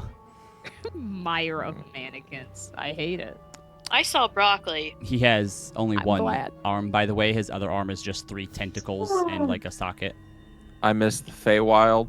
I missed But the that Pallid is, Grove. he doesn't even have arms. He has Bros, are you going mad? It took, I it miss- took his Gith arm. I missed Torres. No, it didn't. It's still there. Well, Did you know that in Torres there's a forest that has a rotting swamp full of undead mer creatures? that sounds that sounds bad. normal. Oh, you want to go there? No. No. No, but I mean, the one on my world, sure. Not this one. You know, in some ways, no offense to your world, but it's almost worse that something that exists here is in your world. Ross just gives a exhausted nod of like, yeah, good Well, half times. their families from the abyss. That's also true. And they have walking around demons, so. We do have walking around demons. All right. I miss the simplicity of walking around demons. We have goo worms here. You know what? Every time you talk, I get angry. Why? You want to see the Paper. goo worms? No, Nope. I don't. No. I don't want We're to gonna see. keep with our I think mission we're here, good, not Paper. sightseeing. I don't Paper. want to see a goo worm. I don't want Cow to have. ticks. Cow ticks. What? You know what? Nope. Don't want to know. Hey, look, the prison's getting closer. Those are on the goo Wait, worm. can you milk them? No. Leo. Mm, Never No. tried. I don't want it. I don't want whatever it is. As you continue, finally coming out the end of this forest and seeing the horizon again, you watch that line of the horizon as it starts to rise up, becoming thicker. And you all realize that Roz was correct. The moons, the pillars, the horizon growing. When you saw those moons in the sky, they were the bottom of those pillars, and now they're holding something up. The perspective that you had originally seen was different, or it wasn't all there. Like, depending on how close you are or where you are in the far realm, you see only parts of other layers, and sometimes in completely different ways that might not make sense until you get closer or start to understand a bit more. So like a confusing sandwich. That's a Pardon? great description of the far realm. If the sandwich was a bagel that you cut down the center, not through the center horizontally, but vertically, and then you put the meat and stuff between those two U pieces and then stuck it together like a magnet, then yes, like a sandwich. Yeah, a confusing sandwich. Yeah, so time is a weird soup, and the far realm was a confusing sandwich. Got it. That's Oh. how. That's Oh, how. that's not a good Harvey music explains it to change. Roz.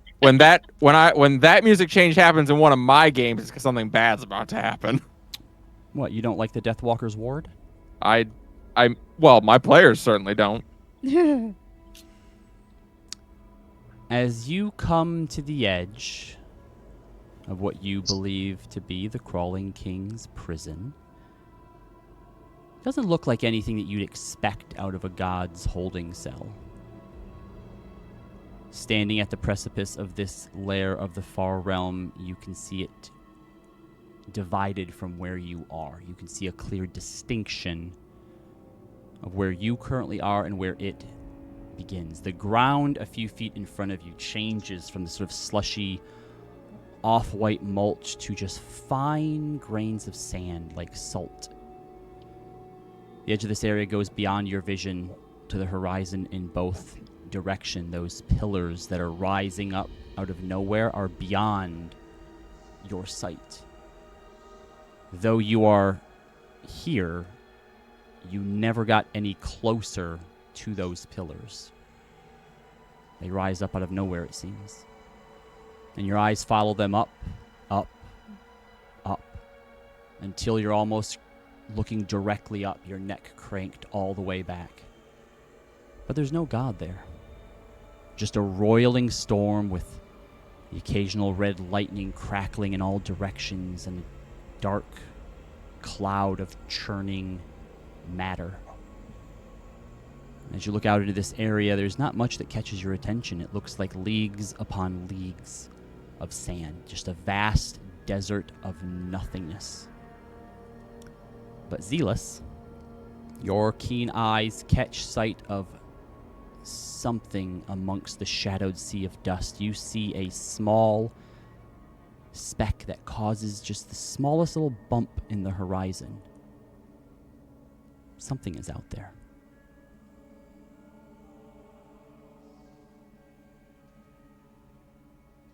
Well, this is as far as paper goes. Bye. There's something. And he turns to walk away. Oh, bye. Bye, paper. Don't you want to get out of here? We could get you out. He stops. He turns to look back at you, but you can tell that he can't stand to look directly toward these dunes that you are near. No. You're probably going to die in there. Paper don't want to die. What if we don't die, though? Paper would die. I mean, I I can't The really. level of maybe. self-awareness I can't really argue with. I can't really argue with it. Oh, it was nice meeting you, Paper, I guess. I give you thank yous. Haven't had any interactions in... can't remember. Only death and cruelness here. Without you... I'll remember you. Well, do me a favor, Paper. Ethically source your corpses that you climb into. What? Those are his clothes, Leo. Well, Yeah, I so mean- ethically source. yeah. Get things that die of natural causes. I don't think anything dies of natural causes here. Well, he might. Paper walks up to Corey. I fell off the fucking map, dude. D8 said Maev. Oh, thank you very much for the sub and the tier 1. Maeve, you get a thing. Oh, get inspo. Thank An you. Why are you inspo, saying that's the sorry, name. Delvic? No, yeah, that's on me for forgetting to turn Oh, the OBS noise. off. It made noise. Yep, so Got don't it, got worry, it, got That it. is not on you, but Maeve, you get an Thank inspo. Thank you. Paper comes up Appreciate it. to you, Corey. Without you, wouldn't have found a way home. But without Paper, you would have all died. So quickly. Very painful. So as thank you, you can have Paper's special stack. We'll make you good last meal. And he holds out, it looks, it's a kebab. That has pieces of creatures on it. You can make like we'll call it an Arcana check. Okay. Your music cut, Robbie. Okay. 21. 21. You recognize some of the stuff on this kebab as being slod anatomy. He's giving you a slod kebab. I was gonna be offended that he didn't give me a present, but that's fine. You can have it. Eat, get Or magical just powers. taste it. Oh, wait, really? He nods. What kind of powers? Would my, Magical would my ones. 21 would my 21 help confirm any of that?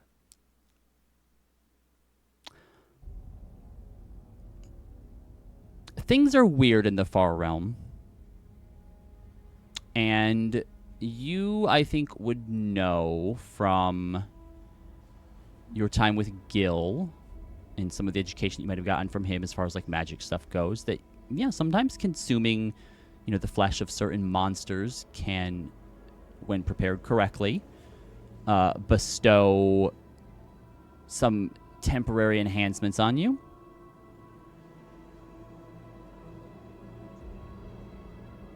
Well, thanks, Paper. I will be sure to enjoy it before I die. Very welcome. And his 3 tentacles kind of just like pat you on your cheek. Oh gosh. It's a little moist. Okay. And he turns and Alright. walks off back into the mire of mannequins. Maybe he's getting his broccoli back. You know what? Let's go with that.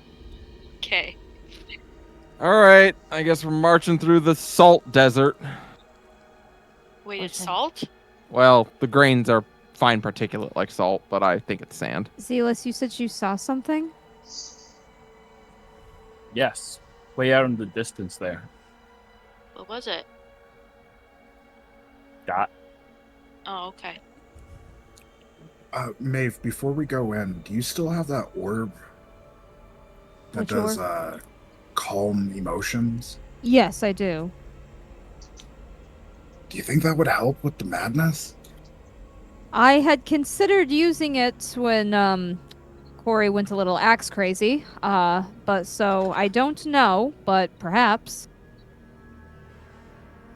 I'm not sure how the calm emotion spell works, if it's a preventative or a Let me bring up this magic item, and we will find out. it's It says the you attempt to suppress strong emotions in a group of people. Each humanoid in a 20-foot radius sphere centered on the point you choose within range must make a charisma saving throw. Creature can choose to fail the saving throw if it wishes. If a creature fails the saving throw, choose one of the following 2 effects. You can suppress any effect causing a target to be charmed or frightened. When the spell ends, any suppressed effect resumes, provided that its duration has not expired in the meantime. Alternatively, you can make a target indifferent about creatures of your choice that is hostile towards. The indifference ends if the target is attacked or harmed by a spell, or if it witnesses any of its friends being harmed. Sorry, what was the name of the thing again? The orb of what? I can't, like, cozy something? Cozy comforts? cozy I was night. gonna say that's Yeah. what I thought. I had that up, but that was way more I thought it text was- than I have for it. You can use an action to speak the command word for the magic item. When it is spoken, gives off any creature in this light Oh, gains no, not double this the one. healing from their constitution. It's a modifier. locket. Sorry, locket of peace. Aha. Yes, it's locket of peace. Locket of peace. I knew we had calm emotions somewhere. Yeah. Using an action, you can open this locket and allow the magical aura within to spill out. All creatures within 10 feet of you must make DC 10 charisma saving throw or be affected by the calm emotion spell. If Yeah, you would I was- like to use this, Mm-hmm. you may. Okay. We will see how it works out here. Yeah, this was my, if Raz hadn't gotten Corey, this was my next idea. Yep. Now I will, So, just to give you some expectations here, this Mhm. is an uncommon magic item. This is a 2nd level spell. 10 DC is not very high, but well, can't we choose to fail? sure. But what I'm saying is that the type of magic that you may or may not be going up against, it could help, but you're also, let's use a 2nd level spell to counter something that a god might be doing. So just keep in mind that this isn't like a surefire. Like, I just want to temper Oh, your yeah. expectations. Yeah, I was just Okay. hoping a small bonus. Yeah. No, To be honest. it will do more for you than not using it in this way. Yeah. Okay. No, I figured it wasn't gonna negate, but I was hoping maybe it'd give us a bonus to the Yep. rolls or something. Absolutely. Okay. So I will ask everyone to huddle around while I open my locket of peace. And a soothing, calming aura comes from it for anyone who wishes to fail it. And it takes Fail. the edge off. You're still aware of what it is that you're feeling, what you're thinking, but it kind of helps you sort of detach from it a little bit. So as you all move over this threshold, your feet push into the finely ground sand beneath you as you walk, causing each step to add to whatever mounting fatigue you may be feeling. Each footfall an audible reminder of the sinking feeling that may be growing in the pits of your stomach. Now, each of you may wear it differently, and some of you are going to be much, much better at hiding it. But even with this calm motion spell on you, and maybe actually because of it, it allows you to be a bit more objective in what it is that you're feeling. But it is there, in the core of all of you, fear.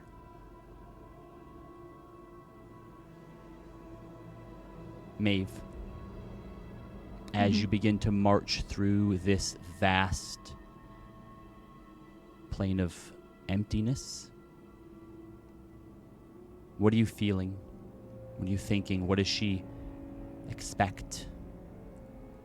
Whatever's on her mind. Yeah. She's been kind of for now putting away the guilt, because for her, guilt has always been a weight, not something that helps. And so I think in this instance, she is kind of more focusing on one foot over the other and feeling a little more and more unsure of, like, okay, what are we going to find? Can we even make a crack in this prison? If we have the stone, how are we going to make sure that, you know, we can hold it safely and then have to get home? So she's probably thinking like a couple steps ahead while trying to walk forward. Zealous, Go ahead. Go ahead. what about you, Zealous?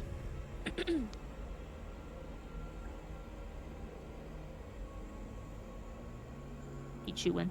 Eos is chewing out some dirt. Tried the sand. Yeah. It's salty.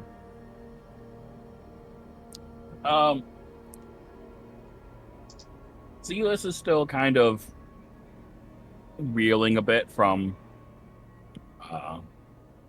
just going super Hulk on one of its party members, and just really focused on just trying to get out of here as quick as possible. Calm emotions is just kind of like getting its focus on its mission. I think it's definitely a difficult thing to do, because when you hulked out, when you turned into that ape, the things that you were going to do to Denozo, who would have been Hermia, Nah, you wouldn't have been able to hit me. is exactly what Roz did to Corey. That could have been you doing that to Hermia. Corey, what are you feeling?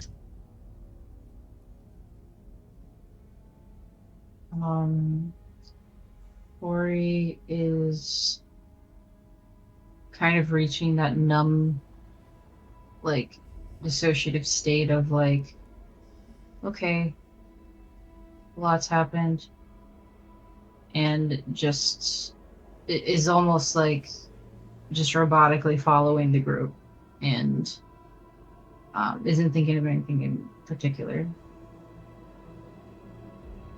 What about you, Leo? He's trying to be a little bit more stoic than he has been, kind of cutting the jokes out. What he's thinking is just trying to figure out all of the variables that are right in front of him to make sure everybody's safe.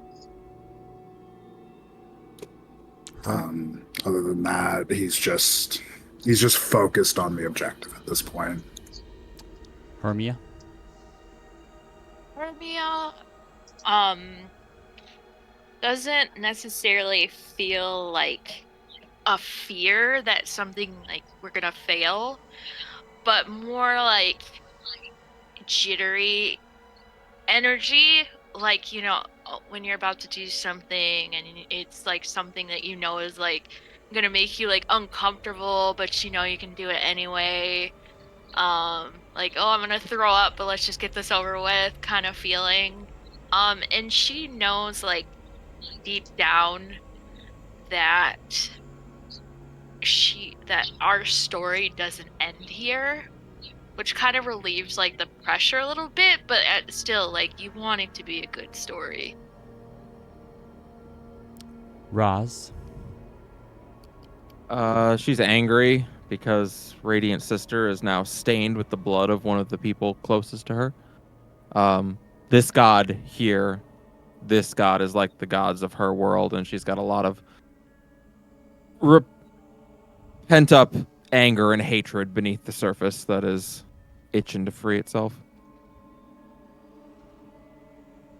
As you all walk, the silence is cut by Zana, who speaks up. I've never said anything to anyone else except for Leo about this. But I had a dream in the Pallid Grove about being a champion of the Crawling King as well. Except he didn't show me a monstrous version of myself like he did to all of you. I was just me. And I don't know what to expect out of this. But should you need to, for any reason, do not let me harm any of you. And she catches your eyes, Roz. No matter what you have to do to achieve that.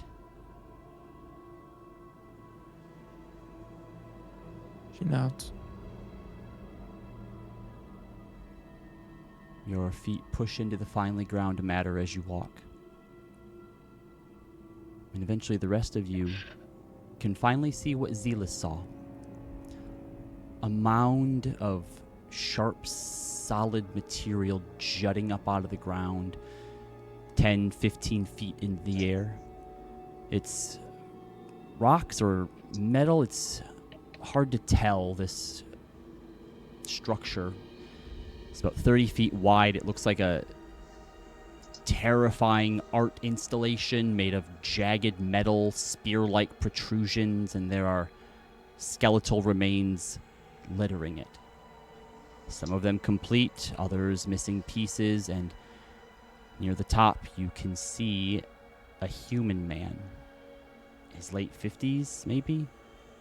These protrusions are speared through his leg, his lower torso, his shoulder, his back, holding him aloft as blood trickles down him.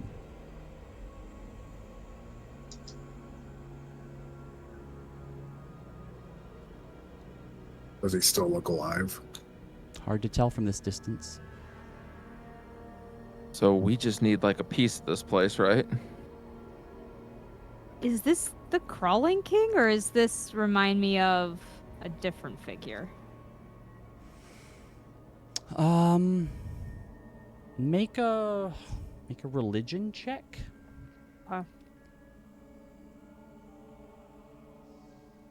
I know what it's reminding of Sarah, but are you fucking kidding me?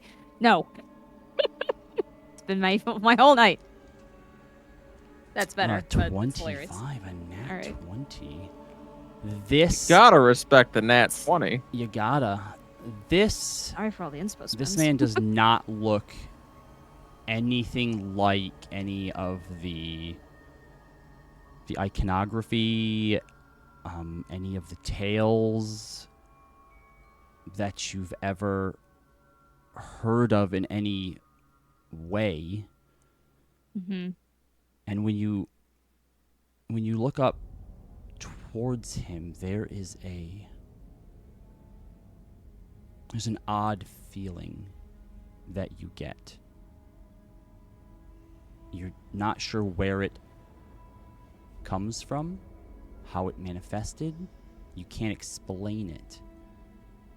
But there is a feeling of a familial bond with that person. Familial? It doesn't make any sense to you.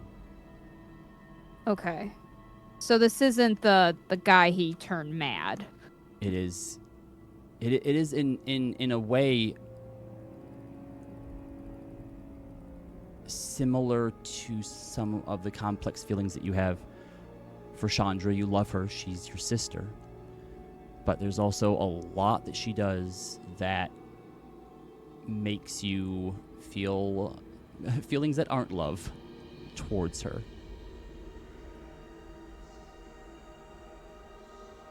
I think Maeve just kind of pauses everybody and just has a really complicated look on her face.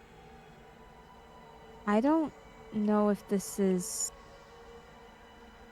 I don't know what this is. It's weird.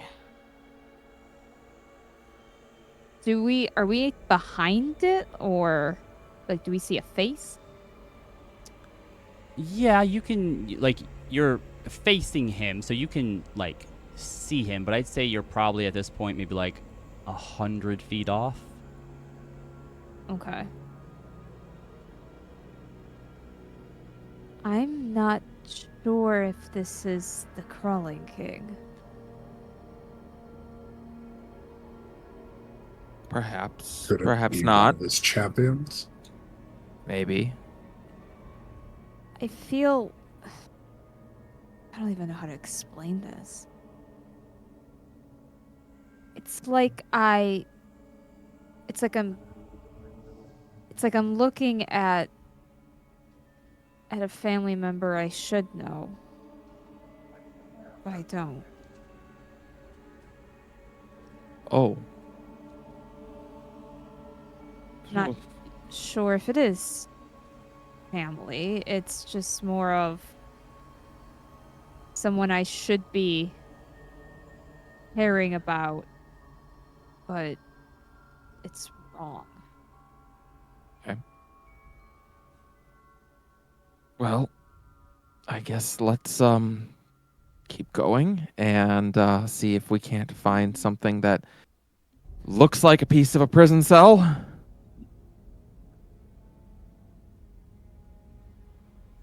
Just be careful. She nods. When we get closer, why not? Why not? Roz will say, Light, I don't know if you can hear or see me right now, but does this mean anything to you?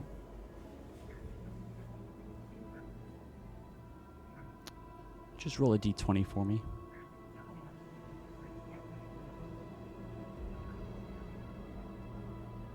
Ten. You can feel her presence. She's aware of what's happening here. She can see, she can hear, but something else is blocking a further connection right now. She is defensive and worried for you being here. Great. Might be the first time I've ever sensed Light being worried. Yeah, probably. Don't like that. Mm-hmm. So you approach this installation of pain. Or give us nightmares. And as you get close, that's what this is. Those other skeletons that I mentioned, like, they were put upon this in the same way that this man is, maybe as offerings. Who knows? But as you get a little bit closer, you can hear the pained, ragged breathing. They're still alive. Yeah. Any recognizable features? No, nothing that I think we would recognize in a way that would tell you who this is. By all accounts, it seems...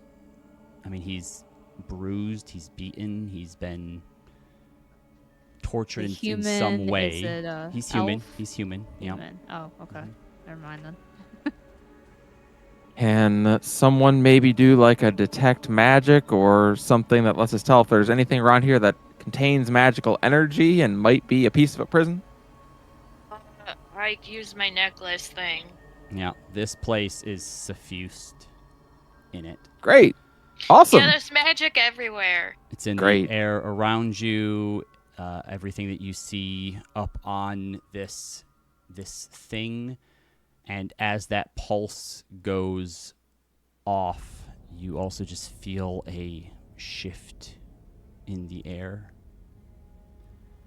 And the man up on this installation gasps out in pain as he seems to come awaken or come to attention, and just lets out this loud shrieking cry of pain, and seems to, no matter what way he moves, these jagged things impaling him are just twisting and cutting further against him.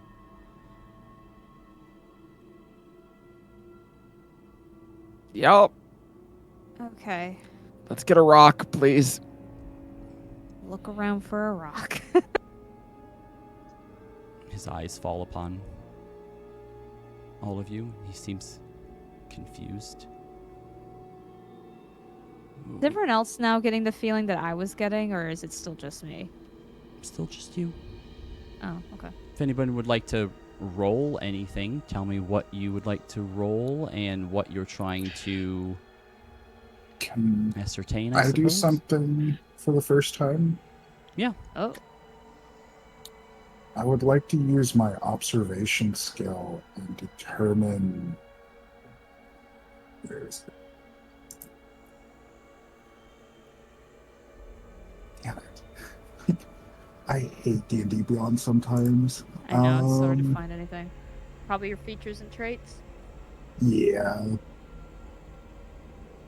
If I can fucking find it out of the hundreds of things I have. Observant. Choose one of the following skills: insight, investigation, or perception. If you lack proficiency in the chosen skill, or that's not what I wanted out of that. You're a little quiet, Lloyd. I'm not sure if you're speaking directly into the mic right now or not. I'm speaking into my other monitor. Gotcha, Sorry. gotcha. Yep, no problem. Keen observer. Choose one of the following. What the fuck? Quick search. Did they change observant? I actually They don't know. changed observant. They may have. What was it from the old observant that you wanted to do? It would allow me to determine like the level of the creature, like that wasn't compared to me on a skill. Was that not observant? No, observant says if you can see a creature's mouth while it is speaking a language you understand, you can interpret what it's saying by reading its lips, and then it gives you a passive bonus to perception investigation.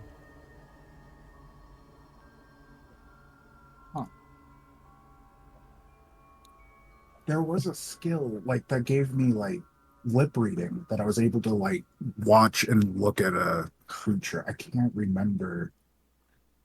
Fuck it. Like, it doesn't matter. It's just gonna give me like a sense if this creature was like our level or not. Gotcha. So it doesn't really matter.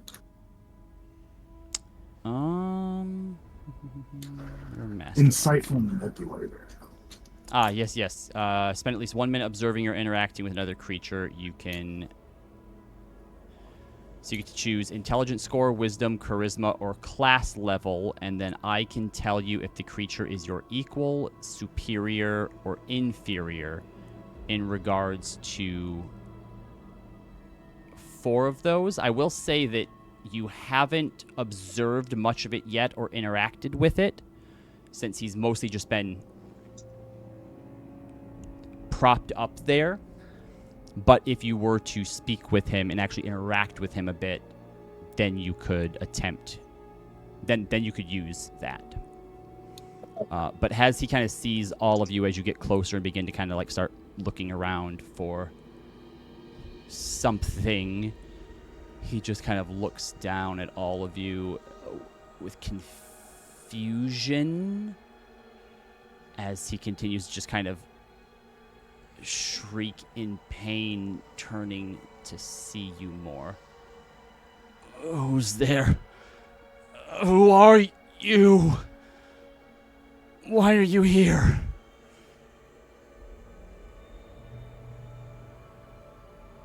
Do we interact with probably the Crawling King? I feel like we don't, right? Yeah, we Just don't. drive. Let's just keep looking around for something. Roz hates this. Tori, Roz is literally just thinking about the kid in the town who got her stabbed in an alleyway. Oh, so in this moment, Roz is thinking, boy, I sure want to help someone who's in need, but I'm going to resist that urge. Dude screaming in pain. Yeah, she wants to help. She's like, fuck, shit, I'm going to get stabbed. No. Make a wisdom save, Roz. I don't want to make a wisdom save. Good at wisdom saves, though. I was gonna say, probably a nice, decent one. Well, that's a shame.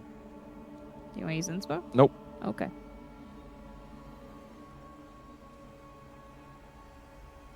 Roz, you felt like such a fool when that kid tricked you into following them, and if it wasn't for Leo, who knows how that would have turned out. I have an idea. But you also swore to yourself that you weren't going to let the cruelness of the world take away one of the things that made you who you are, that made you a hero. Are you going to let it take it away now?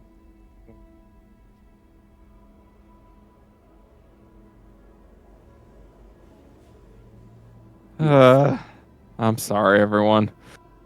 Roz glances up in his direction as we're just kind of digging around. Who are you? We're doing this. Oh.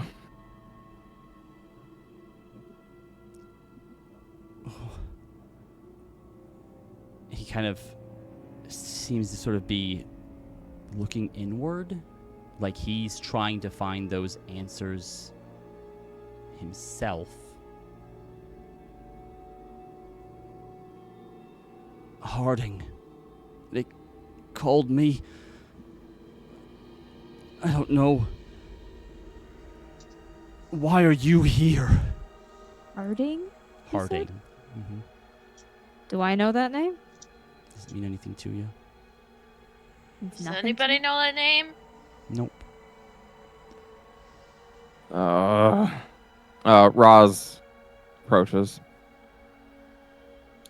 I'll come with her. Probably a good call. I'm gonna keep searching. Yep. The two of you begin to climb up there. We're here to retrieve something. What happened to you? I only remember the pain. There's just suffering as far back as I can remember since I've appeared here. I know that Pull you off of this, will you attack us? I know that I've lived beyond before this. But all I can sense of my past was being sent here. Betrayed. To suffer. Taking a look, you could probably pull him off of this. It would definitely cause more pain and damage to do so. Not to be dark, but we could also kill him. That's also a possibility. Sorry. Thought had occurred to me. What have you come here to collect? This isn't anywhere anyone should come. Yeah, that's very true. You're No, only we're- sent here as punishment. Ah! Well, He turns more, and you see these sharp objects tearing through the meat and the muscle. can I cast Zone of Truth on him? Sure.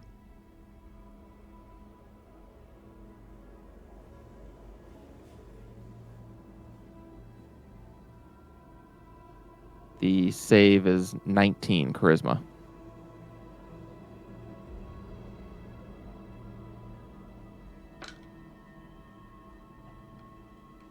He saves. Okay. Roz. Well, enjoy your suffering. And there's something up here she might be able to take, as that might be a piece of the Crawling King's prison. Looking around, there isn't any like single or small pieces anywhere. Besides the sand, this installation, this thing with these blades, these spurs seem to be just about it. You are filled with so much hate and anger.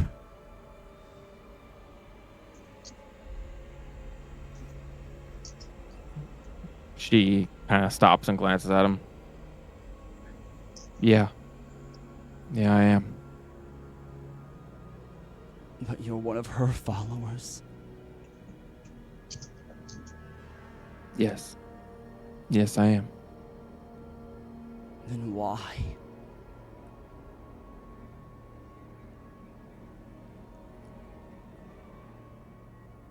Why what? I can sense your disdain for them. Why follow them? Why pledge yourself?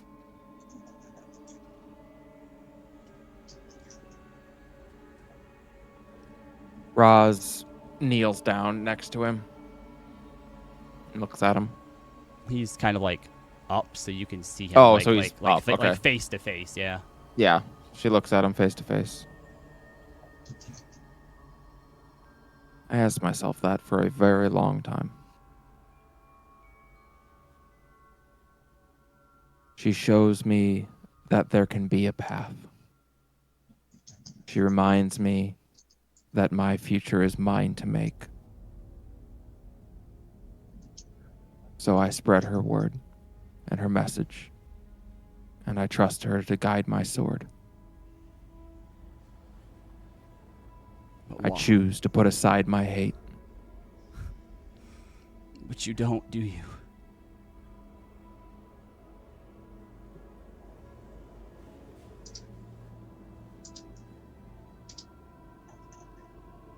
It's still there. It's still inside you.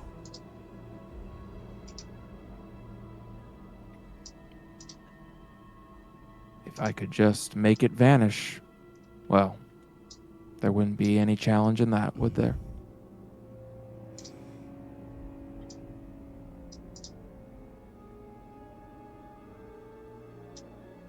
Have you ever wondered how the gods get their powers?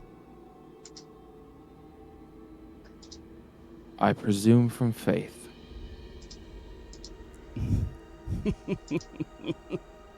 Ah, yes, faith. Faith, that must be it. That must be it.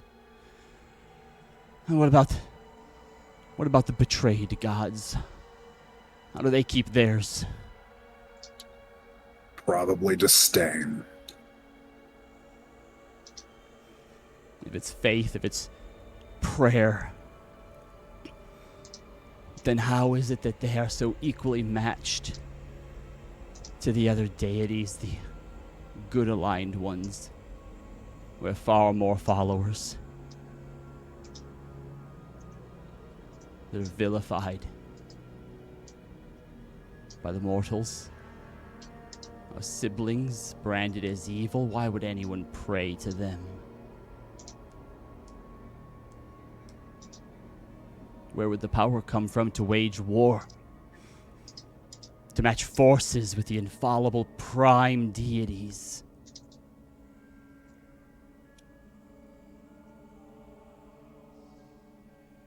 Oh, you have no words now.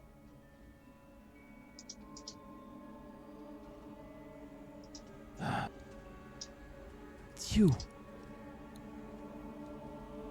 It's you.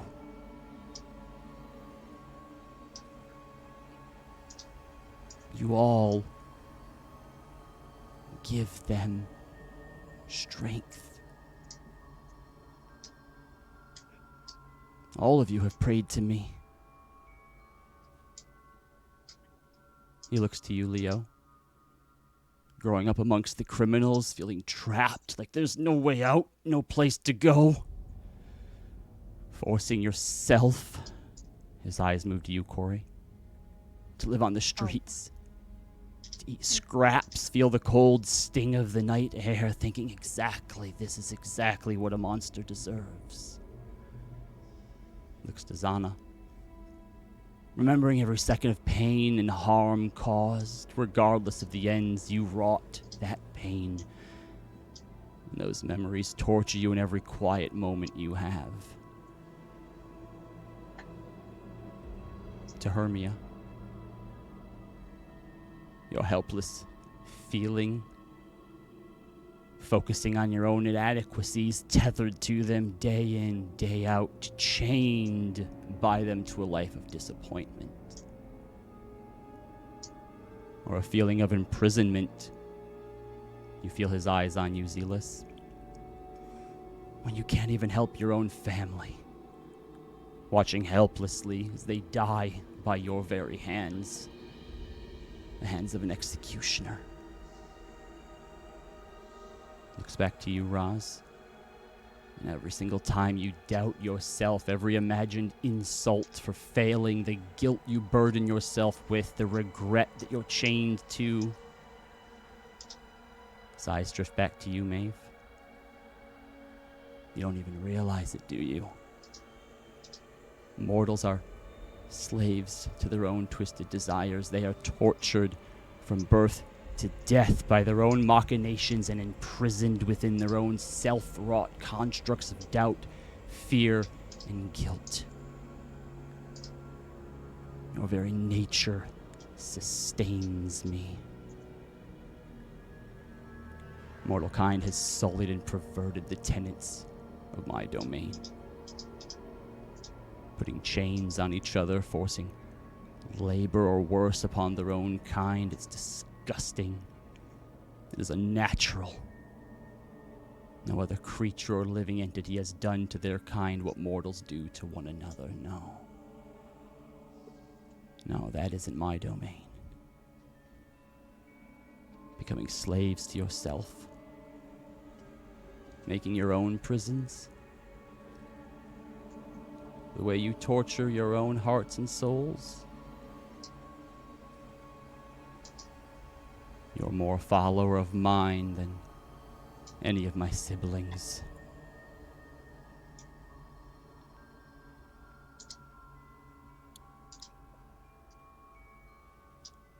But we aren't so different, are we? And on some level, you act out of love. For your family, your world, and when it's harmed or threatened, what do? You lash out. The pain, the heartbreak, it gives you the motivation and the strength to enact the same suffering on others, but there is one difference between us and you. We've never killed one of our own. Even when we lost, our brothers and sisters couldn't bring themselves to end us. We're family after all. So instead, we get to sit and wait for the next calamity while you mortals end more of your own lives than we ever could have.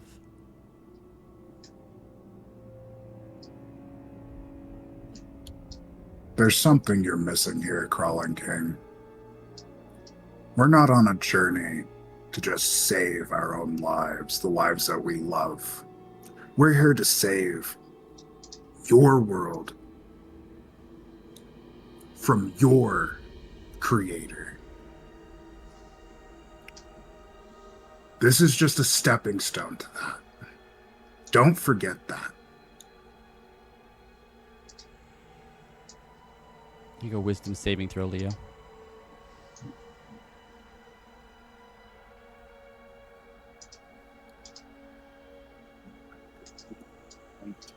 Plus Yes, Maeve, you can approach whenever you want. You just It's interrupt and yes, let me no, know. sorry. I didn't Yep. realize we were all talking to him. I would have talked much sooner, so it's Oh, fine. yeah. Don't worry about it. What'd you get? I didn't realize. I thought it was just Leo and Roz, so that's why I asked. Yeah, no, 22 yeah, everybody's total. like around here within like the sort of 30 feet, so you I can completely misunderstood. I would have interject spoke up sooner. It's whenever fine. you'd like to. You got a 23, you said? 22? Okay. 22, yeah. You feel something push into your mind deep, deep, deep within. The architect. Interesting.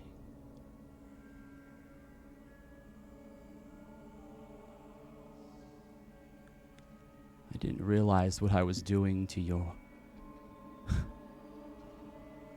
to the Moonweaver's precious grove. You see, being here with a divine gate between us, I have no control over the prime-material plane. My mind is always on my siblings.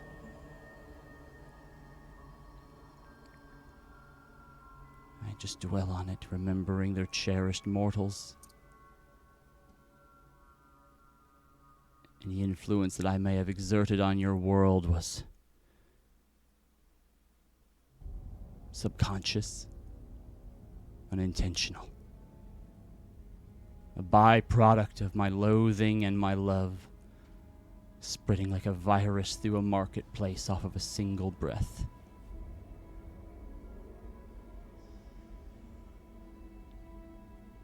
I'm glad it's so easy to say for you. Because in our world, people died who didn't deserve to. Deserve. It's the way of the world. The way of everything. With or without us, people will die. And then they're born again. And then pain, misery, misfortune, and they die. The indignation you feel, I can taste it in the air like an animal sucking the pus out of a festering wound. There's your anger again. There's an indignation in our superiority over you. You wanted so desperately to know if the gods are like you or not. You're like us. Facsimiles. Made in our image.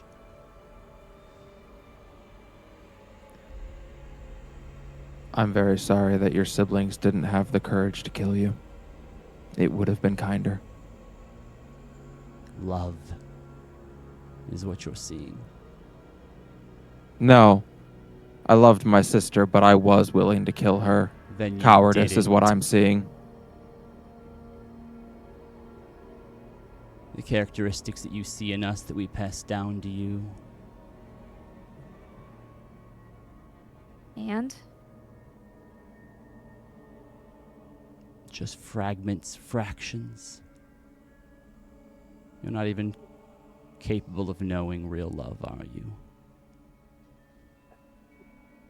still enough for me, even if it will never be real for you.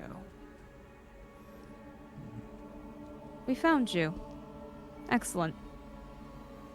And I have no reason to take on anything you have said and burden myself with it.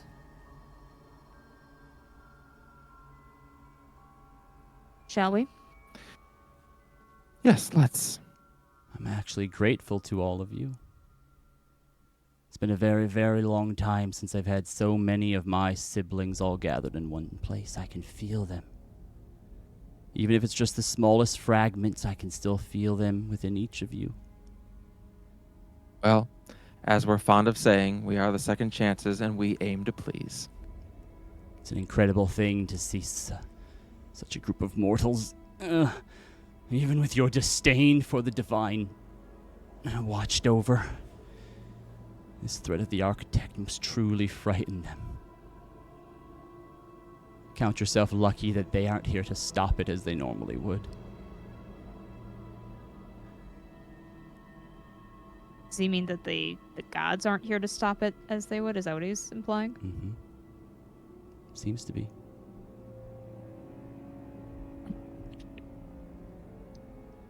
Well, they did leave the world to us mortals, so we best take care of it.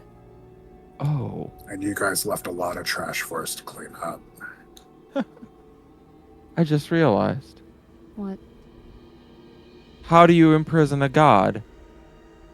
This whole place isn't your prison. This body is. That's what the hag wants a piece of. He chokes out a laugh that is mixed with pain. Make a religion or insight check, Roz. Ah, they're both the same for me. Smart idea. You go ahead and take a pick, Rob. Which one do you want, insight or religion? I feel like insight would probably Yeah, be I love more, it. Yeah. Bam. 18. Nice. Not Nice work. bad. That's not bad. You see all of these other bodies here as well. All of these other skeletons. Smart. You have sort of half the truth there. This is his prison, but it also seems like if he could get off or if he could move, what's really keeping him here? But this plane is different from reality. You don't need bars and chains. What you think is happening here is that he may be manifesting the majority of what you see here and has chosen to be in eternal pain as a representation of the betrayal and emotional toll that his siblings put upon him when they chose the mortal races over their own kin.